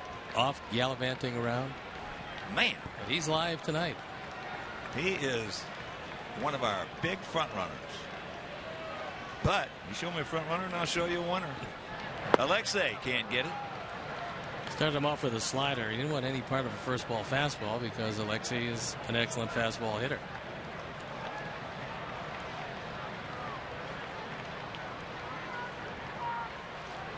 Alexei 0 for 2. Another one. Cutter. He's got two different speeds. They're both approximations of the other. It's a distinct slider and a cutter, with the cutter being 90, 91 miles an hour. Pretty tough to hit. That ball hit well into right center field. But Ryan Rayburn makes a hang with him catch. Nice play by Rayburn. First. Got a real good chance of 3 bases if this one can just sneak over the head of Rayburn. But he goes back, takes a pretty decent route on it, gets a good jump and runs it down.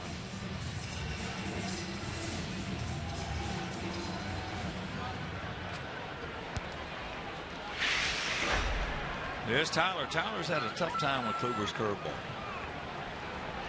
As he's not the only one on the team tonight that's had it. Tough time with that curveball.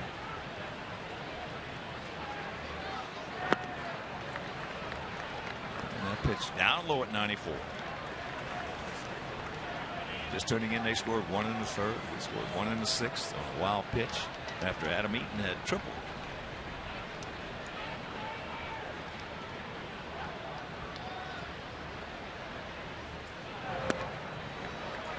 And he's got a 2-0 count. First of 4 with these guys and first of 7 on this homestand. Finish it off Friday, Saturday, and Sunday against the Twinkies.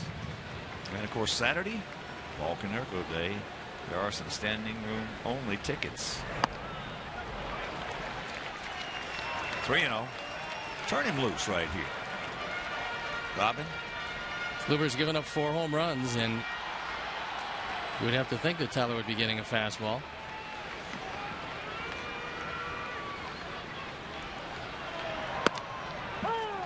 Right there. He got it on a tee. Middle in. On a tee.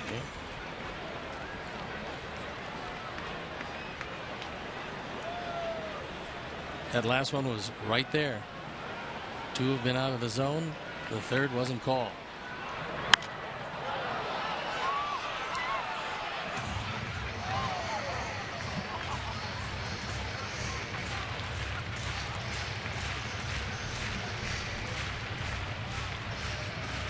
That Saturday, that's going to be a day to remember.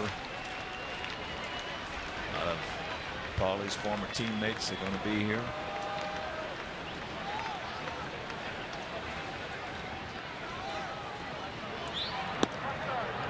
And that's ball 4. That's the first walk issued by Kluber. This one is close, but a good call by Ron Kulpa because it didn't have the plate. Perez does a nice job of trying to ease it back. And Tyler's going to be taken down for Emilio Bonifacio. Bonnie coming in to walk. Bonnie did some good things on that road trip, but Kulpa, yeah, we talked about. He's had a real good game. Usually when 2 pitchers are dueling it out like this, the umpire's having himself a little fun back there and having a good time. So here's Sanchez. He's due. He's 0 for 2. And this guy is, make no mistake about it, a good player.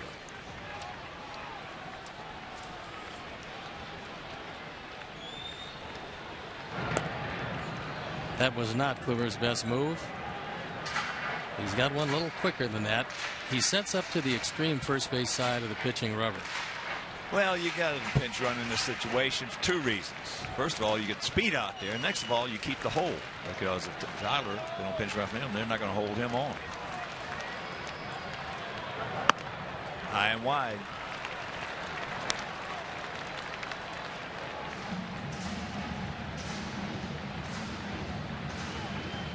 That walk could turn out to be huge. Perez throws pretty well behind the plate.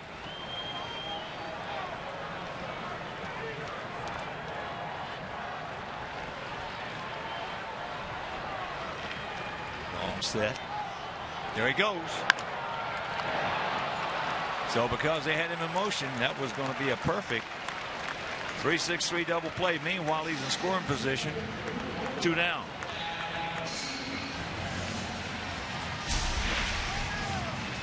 He gets a very good jump. And so this, the approximation of the hit and run, puts the go-ahead run at second base. Yeah, if they don't pinch run for him right there, that's a 3-6-3 double play.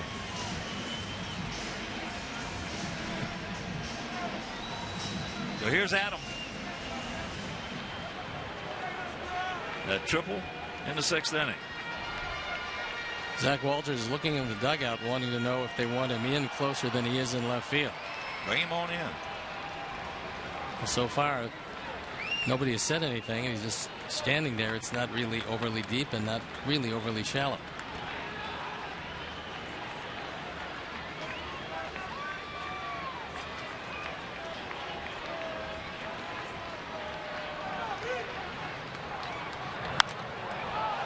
High pop-up.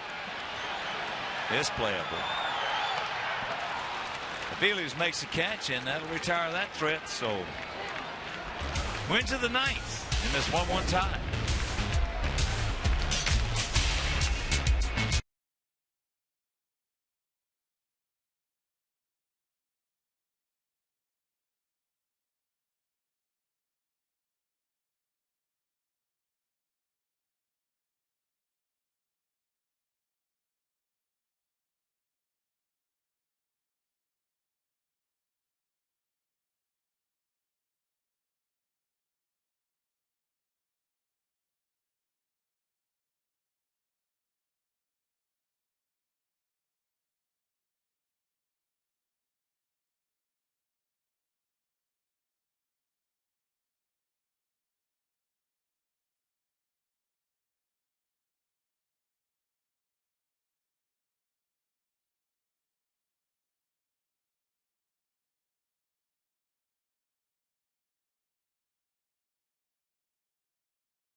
.com at bat, the #1 app for live baseball.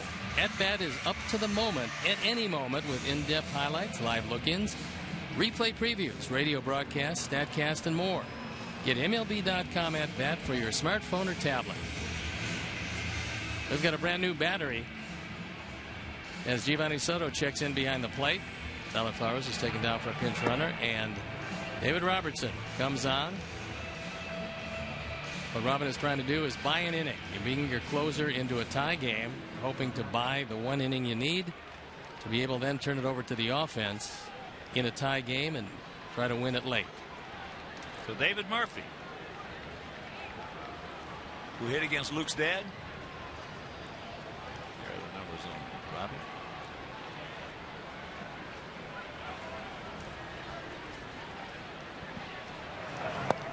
And first pitch strike.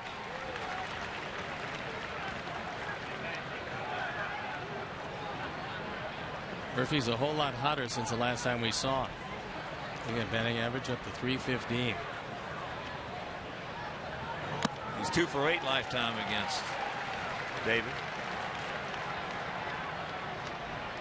On a 4-game hitting streak. Last 12 at bats, he's had 6 hits.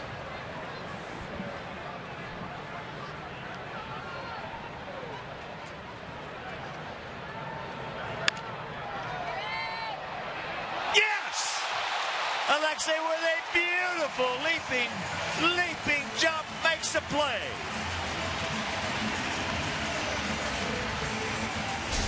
This one not hit hard. It looked like it was hit in a perfect spot.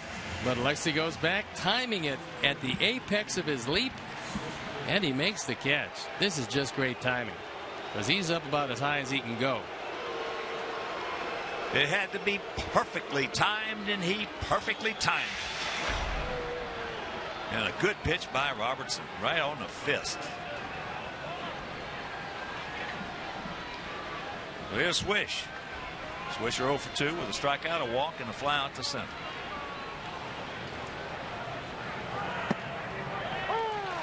Former teammates. Swish has only faced David twice. He's 0 for 2. Totals on the board identical at 1-4-0.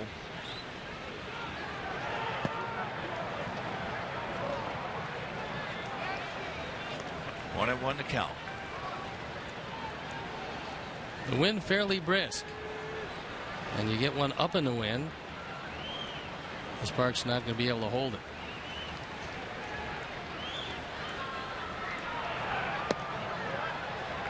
Two and one.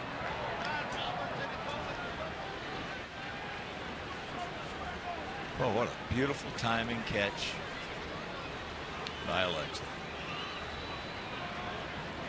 Soto to the inside. And that's popped up left side. Two down. And here comes Mike Aviles. He's gone out to center, struck out, and flied to right.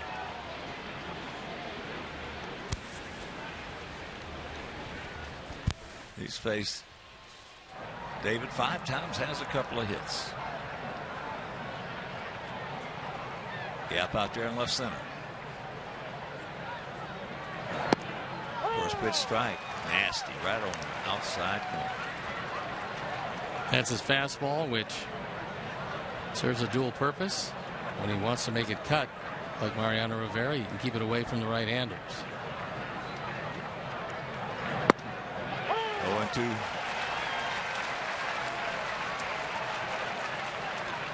Talking to Eric Chavez about Robertson the other day. He's now a fresh rookie broadcaster in the Oakland booth. He said he's just amazing. He certainly has been. Checks it up.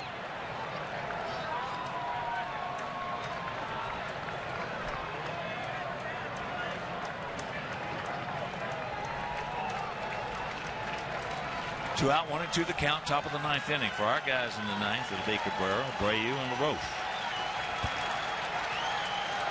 No activity for that try.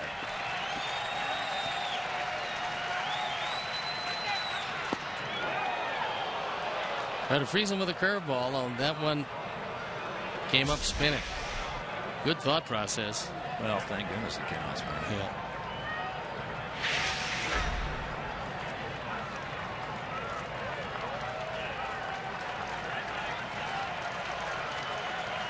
Two pitch. And that's foul. Abreu is trying to come back, but he can't get there.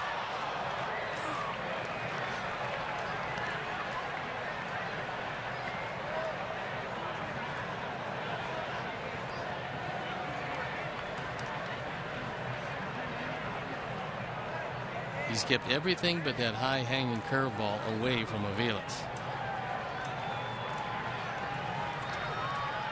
That's probably the most acute that a pitcher's mind gets when he's facing the guys. He knows who's hit him and he knows who hadn't.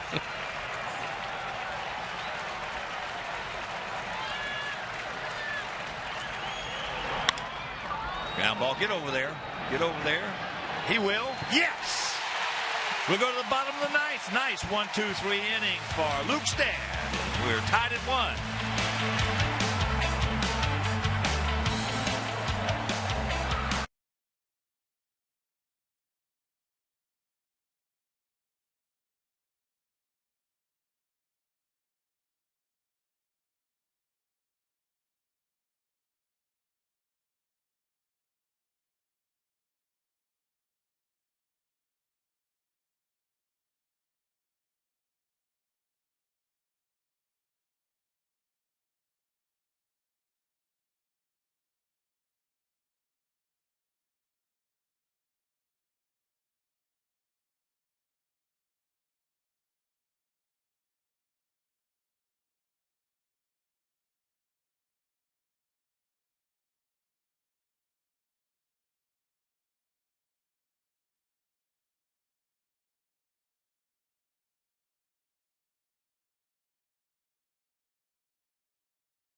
a short, wild pitch. And somehow able to knock the ball out of Perez's glove. And that is the only Sox run of the night. He's tagged out, but the ball trickles away. So David Murphy stays in the game. He's going to play right field.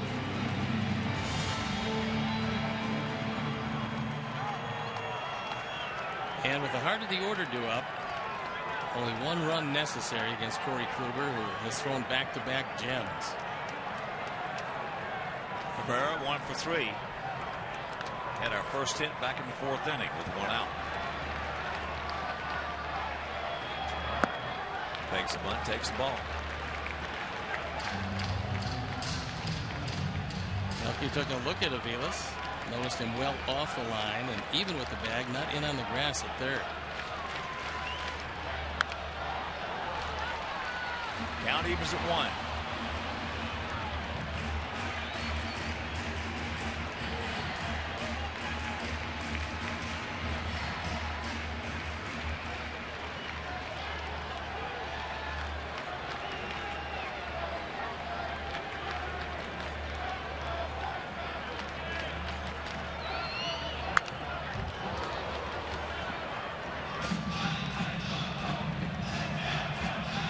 Two.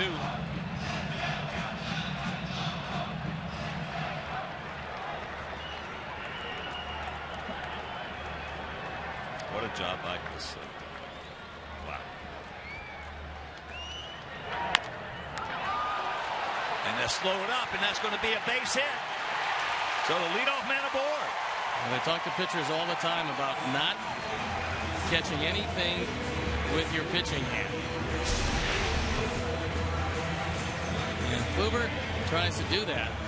Now, if you take a look at where Ramirez is, there's a very good chance that he's able to go up the middle and make this play. But that's a winning run at first base on the deflection.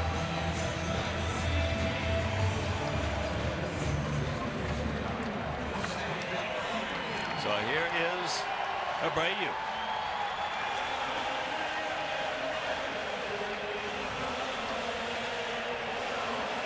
Zach McAllister throwing in the pen. Talking with Rick Manning, and I knew it before the game. They said he has really been doing, one of the few guys out there been doing a real good job. Well, they knew he had a big fastball, but limited pitch array for a starting pitcher. So here's Abreu. He takes ball 1 low.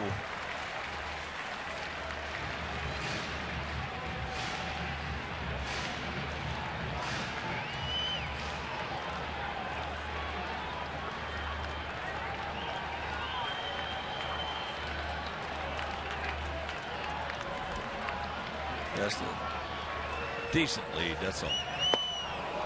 Big hack. And the count evens at 1. Time now for AT&T Uverse Multi-View. And it'll show you a look in from the center field camera at the confrontation between Kluber and Jose.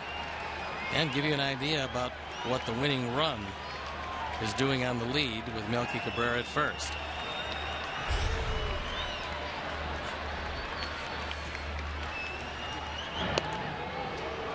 Outfield for the most part straight up. Spread out a little bit, about equidistant. Bit of a gap out there in left center.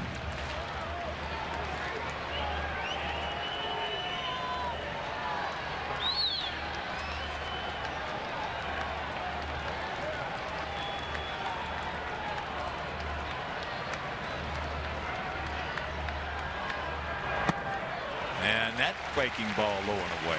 Cutter. He's throwing that cutter with that much movement at 94. He just has tremendous command of everything. That's crazy. I mean, that's a crazy movement.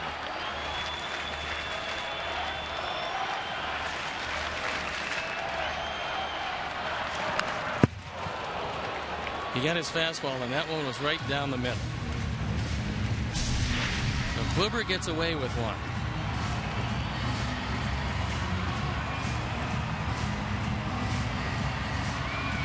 Brady with that single back in the 4th inning.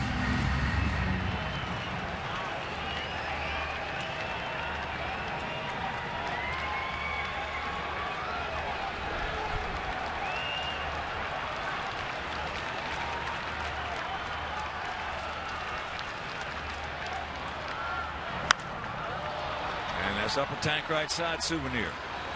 And that time Kluber reached back and tried to get everything he's got left and put it on the outside corner. This is 96 just off the plate. Jose knows too close to take. Doesn't want to leave it in the hands of Ron Culpa, so he fouled it off. That's only the third time I've seen him hit 96 tonight. And this one's in the bottom of the ninth. Yeah, he knows that there's not going to be another one, so whatever he's got, he's going to show it.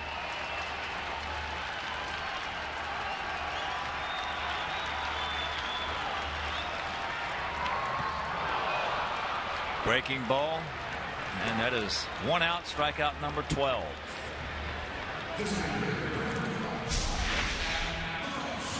"30 strikeouts in his last 2 starts as that breaking ball in the dirt is smothered nicely by Roberto Perez. That one could have easily have gotten away, but when you bring the elbows in and angle your body, and don't try to catch it, you're going to block it and it's not going to trickle that far away.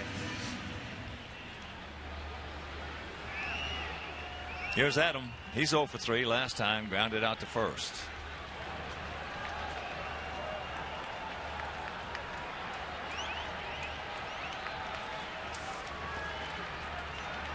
They got a modified shift.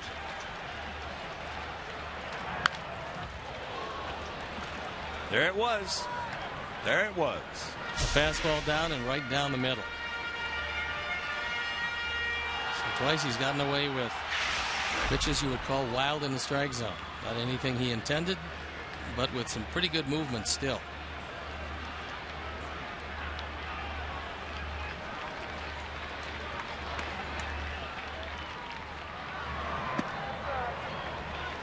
Just off the plate. Pretty good pitch. Didn't get it.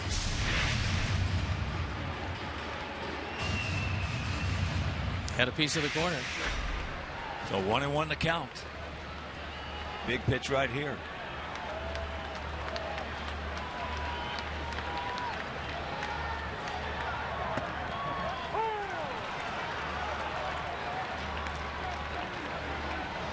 So he's in the hole.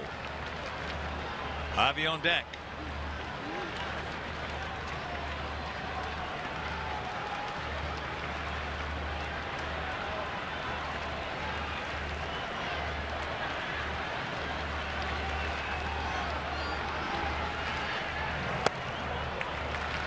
Two and two.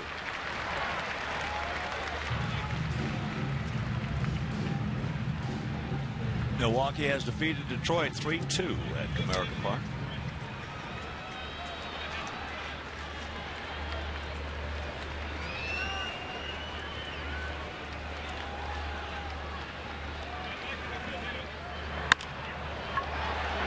Nice pick by Brandon Moss Mercer.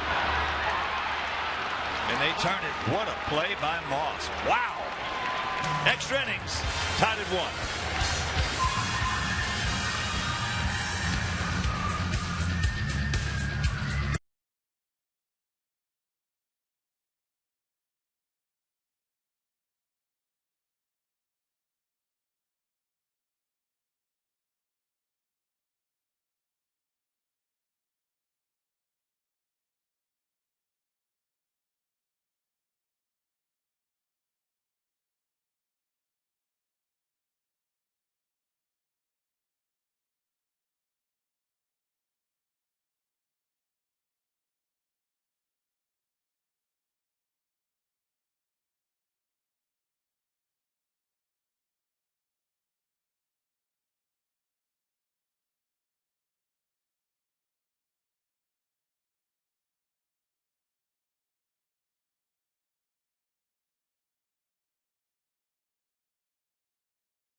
Jack Link's Beef Jerky. Feed your wild side.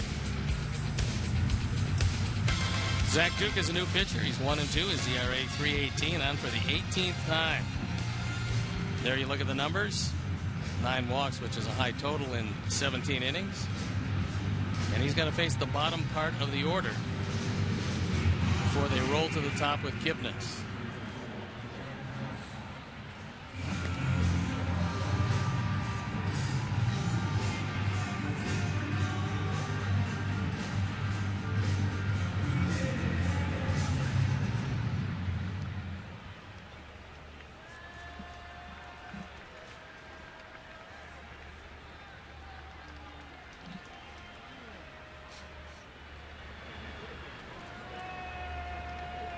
Brandon Moss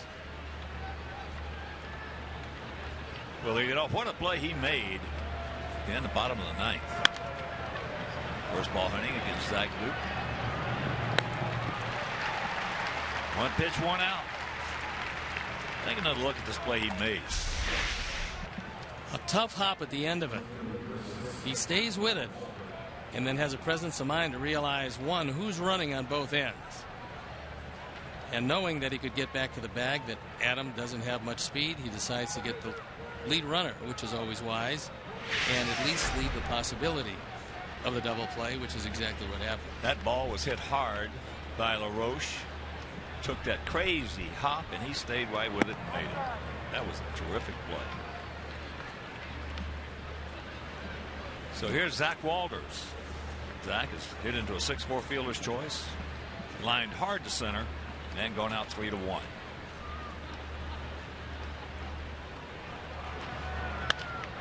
Watch out. Sandy.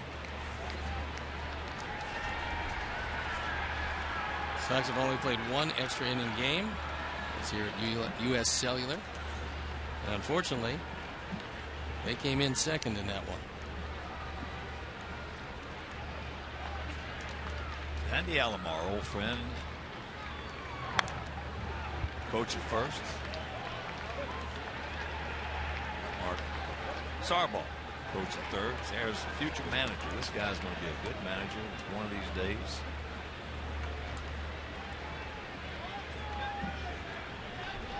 Great baseball man, and there's Mark.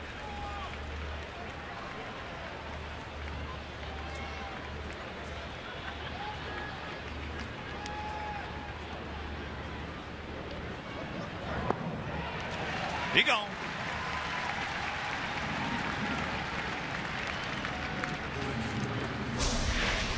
He set him up away, and then a diving slider down and in. Quickly 2 up, 2 down. And here's Prez. In fact, when the Marlins fired Redmond the other day, first, for some reason, first guy popped in my mind was Sandy.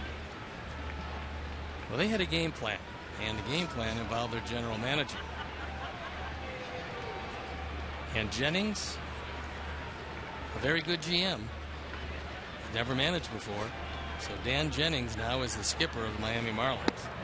There's a strike to Perez, who double leading off the third, came around to score. He also has popped to right and gone out to center. Putnam and Jennings, not the one who's managing the Marlins, the other Dan Jennings.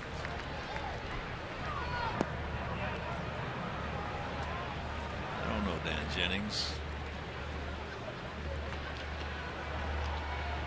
but he has done a heck of a job as GM, getting a lot of good players down at Tampa. Did a great job with Tampa Bay in his years there. He's a great talent evaluator and was a good GM. Well, that's the name of the game. Yeah. Evaluation. That's it. Alexei guns it over. Nice inning for Zach Duke. It'll be Garcia, Gillespie, Ramirez, the scheduled hitters, bottom of the 10th.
0-1, ERA 3.13, on for the 15th time. He's got 29 strikeouts in 23 and a third, 6 hits, 6 walks, 29 hits. One of the reasons why he came out of the rotation was he didn't have that pitch selection third or fourth time through the order. So they use him out of the pen. He's a big man out of Chillicothe, Illinois. So what a job by Kluber. 9 innings, 1 run, 5 hits, 1 walk, 12 strikeouts, giving him 30 in his last two starts. So terrific effort, terrific pitching matchup between our Chris Sale and their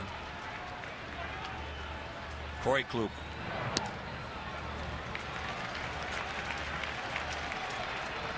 Well, now, Abby, be ready for this fastball because you're probably going to get one.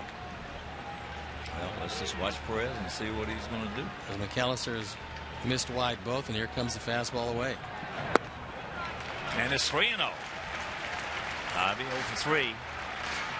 Last time up, Avila's made a good play against him to get him.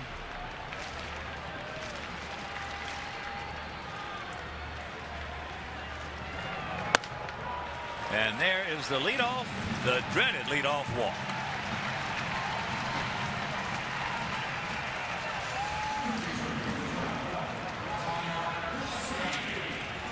So here's Connor. Connor's 1 for 3.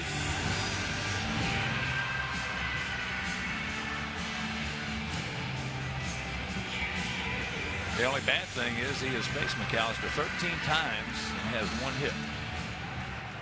Well, not putting any shift on him, although they are leaving the left side of the infield fairly vacant. With Aviles in, thinking about the bunt. And Ramirez playing very much up the middle. And all of a sudden, Brian Knight calling out Harmy for Avi. Find out about Avi and what he's feeling.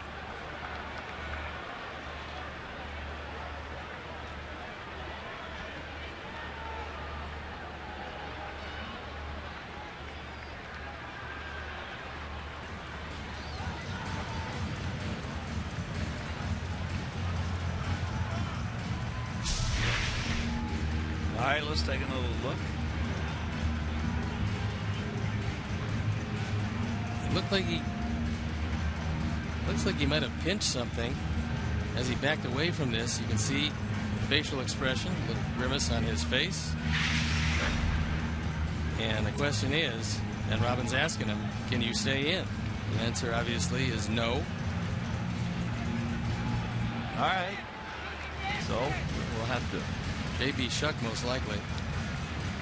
Shuck will run and Avi will exit. As soon as we find out, as we know, we'll let you know.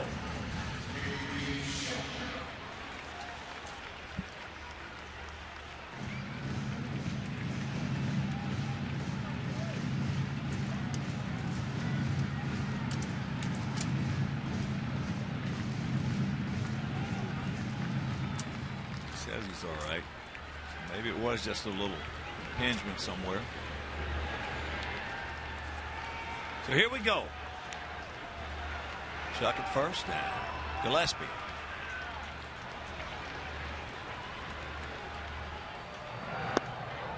And he takes ball 1. 5 straight bad ones from McAllister. Alexei on deck.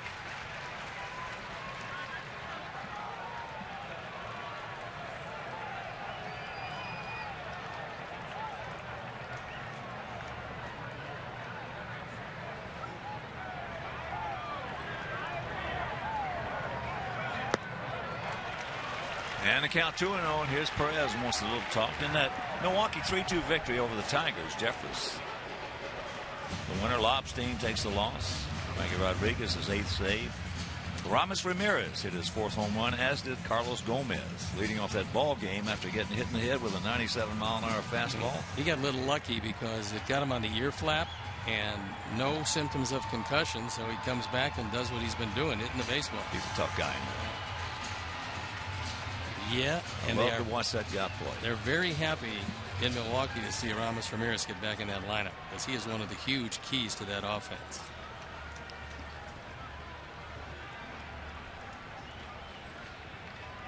Two and 0 the count. There's one right there.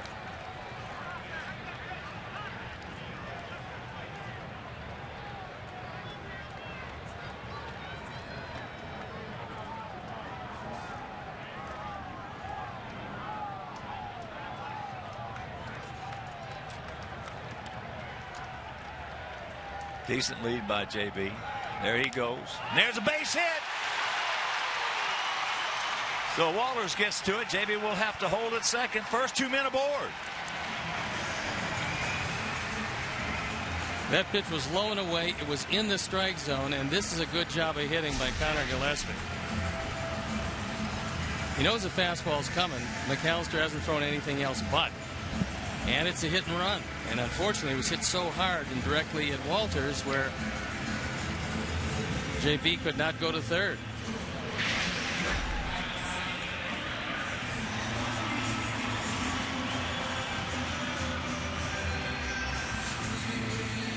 Perez is going through his set of signs to the infield to tell them how exactly they want to defend what the Indians believe, at least, is going to be a bunt. Well, you've got Alexei 0 for 3 at the plate. And you got Giovanni Soto on deck.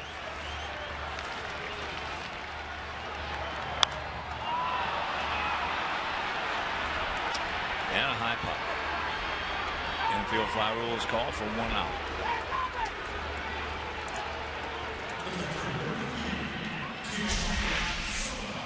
Probably not the pitch you're looking for in this situation. It just barely touches the outside corner. Now a chance for Giovanni to win it with a base hit.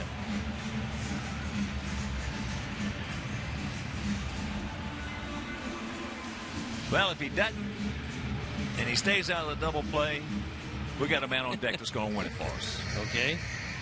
Let's take that one to the bank.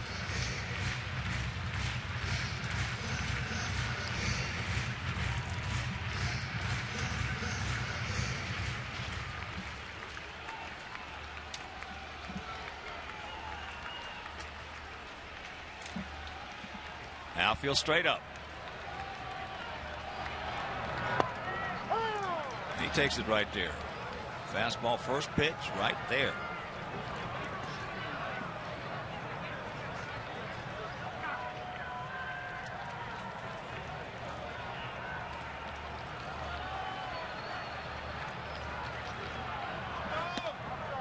One and 1 to count.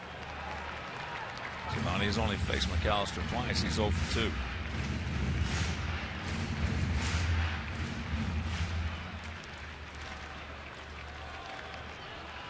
Big hole over there between first and second. Not too much, Gio. Not too much, buddy. It's 96 with a piece of the plate. And he threw it by him.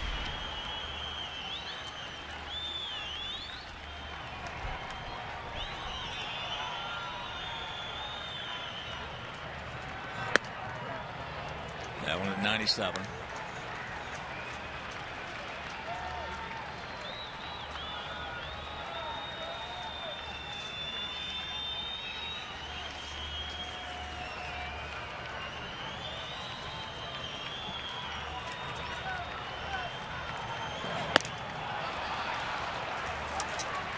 Two down.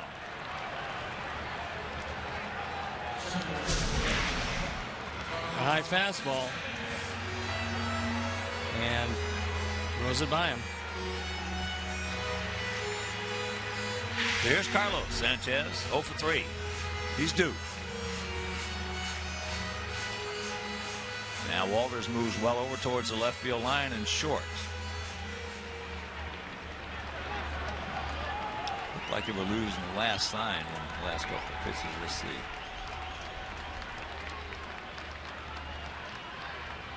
Here it comes. That one at 97.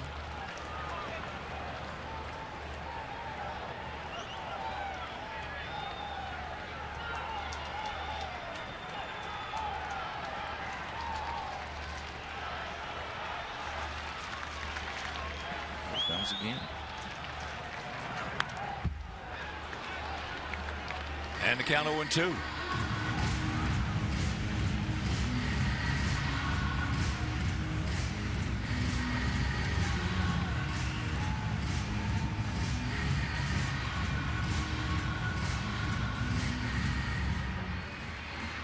Well, he certainly has transitioned into the reliever mentality. Just coming right at him with that gas. He's a fastballer. That's pretty much what he'll throw. Yeah. And so no trickery to this point. Perez not going to even give him a signal. They talked about that. Yeah, he told him what he wanted to throw. And there is a shot into left field. Base hit. Sanchez does it. And this ball game is over.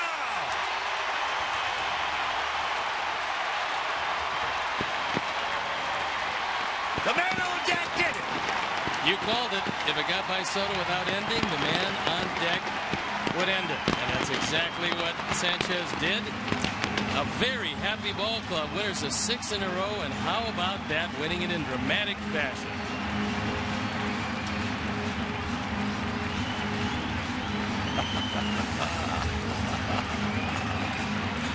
He is a good little player, I'll tell you. Carlos Sanchez. This is a big effort by Zach Walters. He was shading over toward the line, but as it turned out, not enough toward the line. The low fastball away, driven to left field, and Walters can't get to it, and that's the ball game. So we're going to remain just 2 games back of the Tigers in the loss column, 3 back at Kansas City.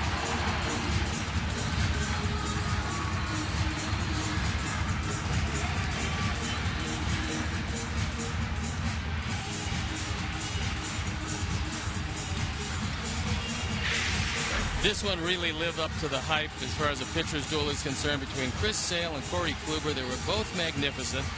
They both threw it about as well as they could throw it. There wasn't much to choose from, and at the end, with the game in the hands of the relievers, McAllister gave it up. I love games like this when you got your 2 aces acing out there. So right now, let's go down to Kip Lewis. All right, thanks, guys, with Adam Eaton. First of all, what a way to win it, huh? Yeah, any win's a good win. And, there's a quality opponent like the Indians, come out first game and get a W is big. You knew coming into this game it might be this type of game with a pitching match. Was that sort of what you expected with Kluber and Sale on the mound? Both. 2 of the best pitchers in the game, if you ask me. Kluber's electric, Sale's electric. An old-fashioned, low-scoring game. Every pitch matters, and it definitely mattered tonight. 6-game win streak. Now, what's been the difference these last couple weeks with the turnaround with the play? I wouldn't even say it's a turnaround. It takes a while for teams to gel together, and especially with a lot of new faces we have here. It takes a while. It's a learning process. We want to play good baseball. June, July, August, and into October. So we're just coming along as a team and learning each other. And hopefully we'll have more of this going forward. 6th inning, you got that first run. What happened on that play? What did you see? Obviously, great hustle play on your part. Yeah, ball in the dirt. I told Q, I said, if it's in the grass, I'm going. I got to be aggressive here, trying to make something happen. The way he was going on the mound, you got to make something happen. So it happened that he dropped the ball. Good thing, but trying to make something happen there. Adam, appreciate your time. Yeah, thanks a lot. for having me. All right, Hawk, let's go back up to you guys upstairs. All right, Kip, good job, buddy. So our player of the game is our second baseman, Carlos Sanchez, with that game-winning base hit. Our player of the game. So for my partner, Steve Stone, our director, Jim Angio, our producer, Todd Benjaminson, our associate producer, Dave Ross, our technical manager, Mark Harper. Also, for the mayor, Angel Groove, Dave Cello, Frank D'Amato, Frank Leone, Doug Bullard, and the executive producer, Jim Corno Jr. This is the Hawk. So long, everybody. Coming up next, Subaru Postgame Live with Chuck and Bill. You've been watching White Sox baseball right here on Comcast Sportsnet.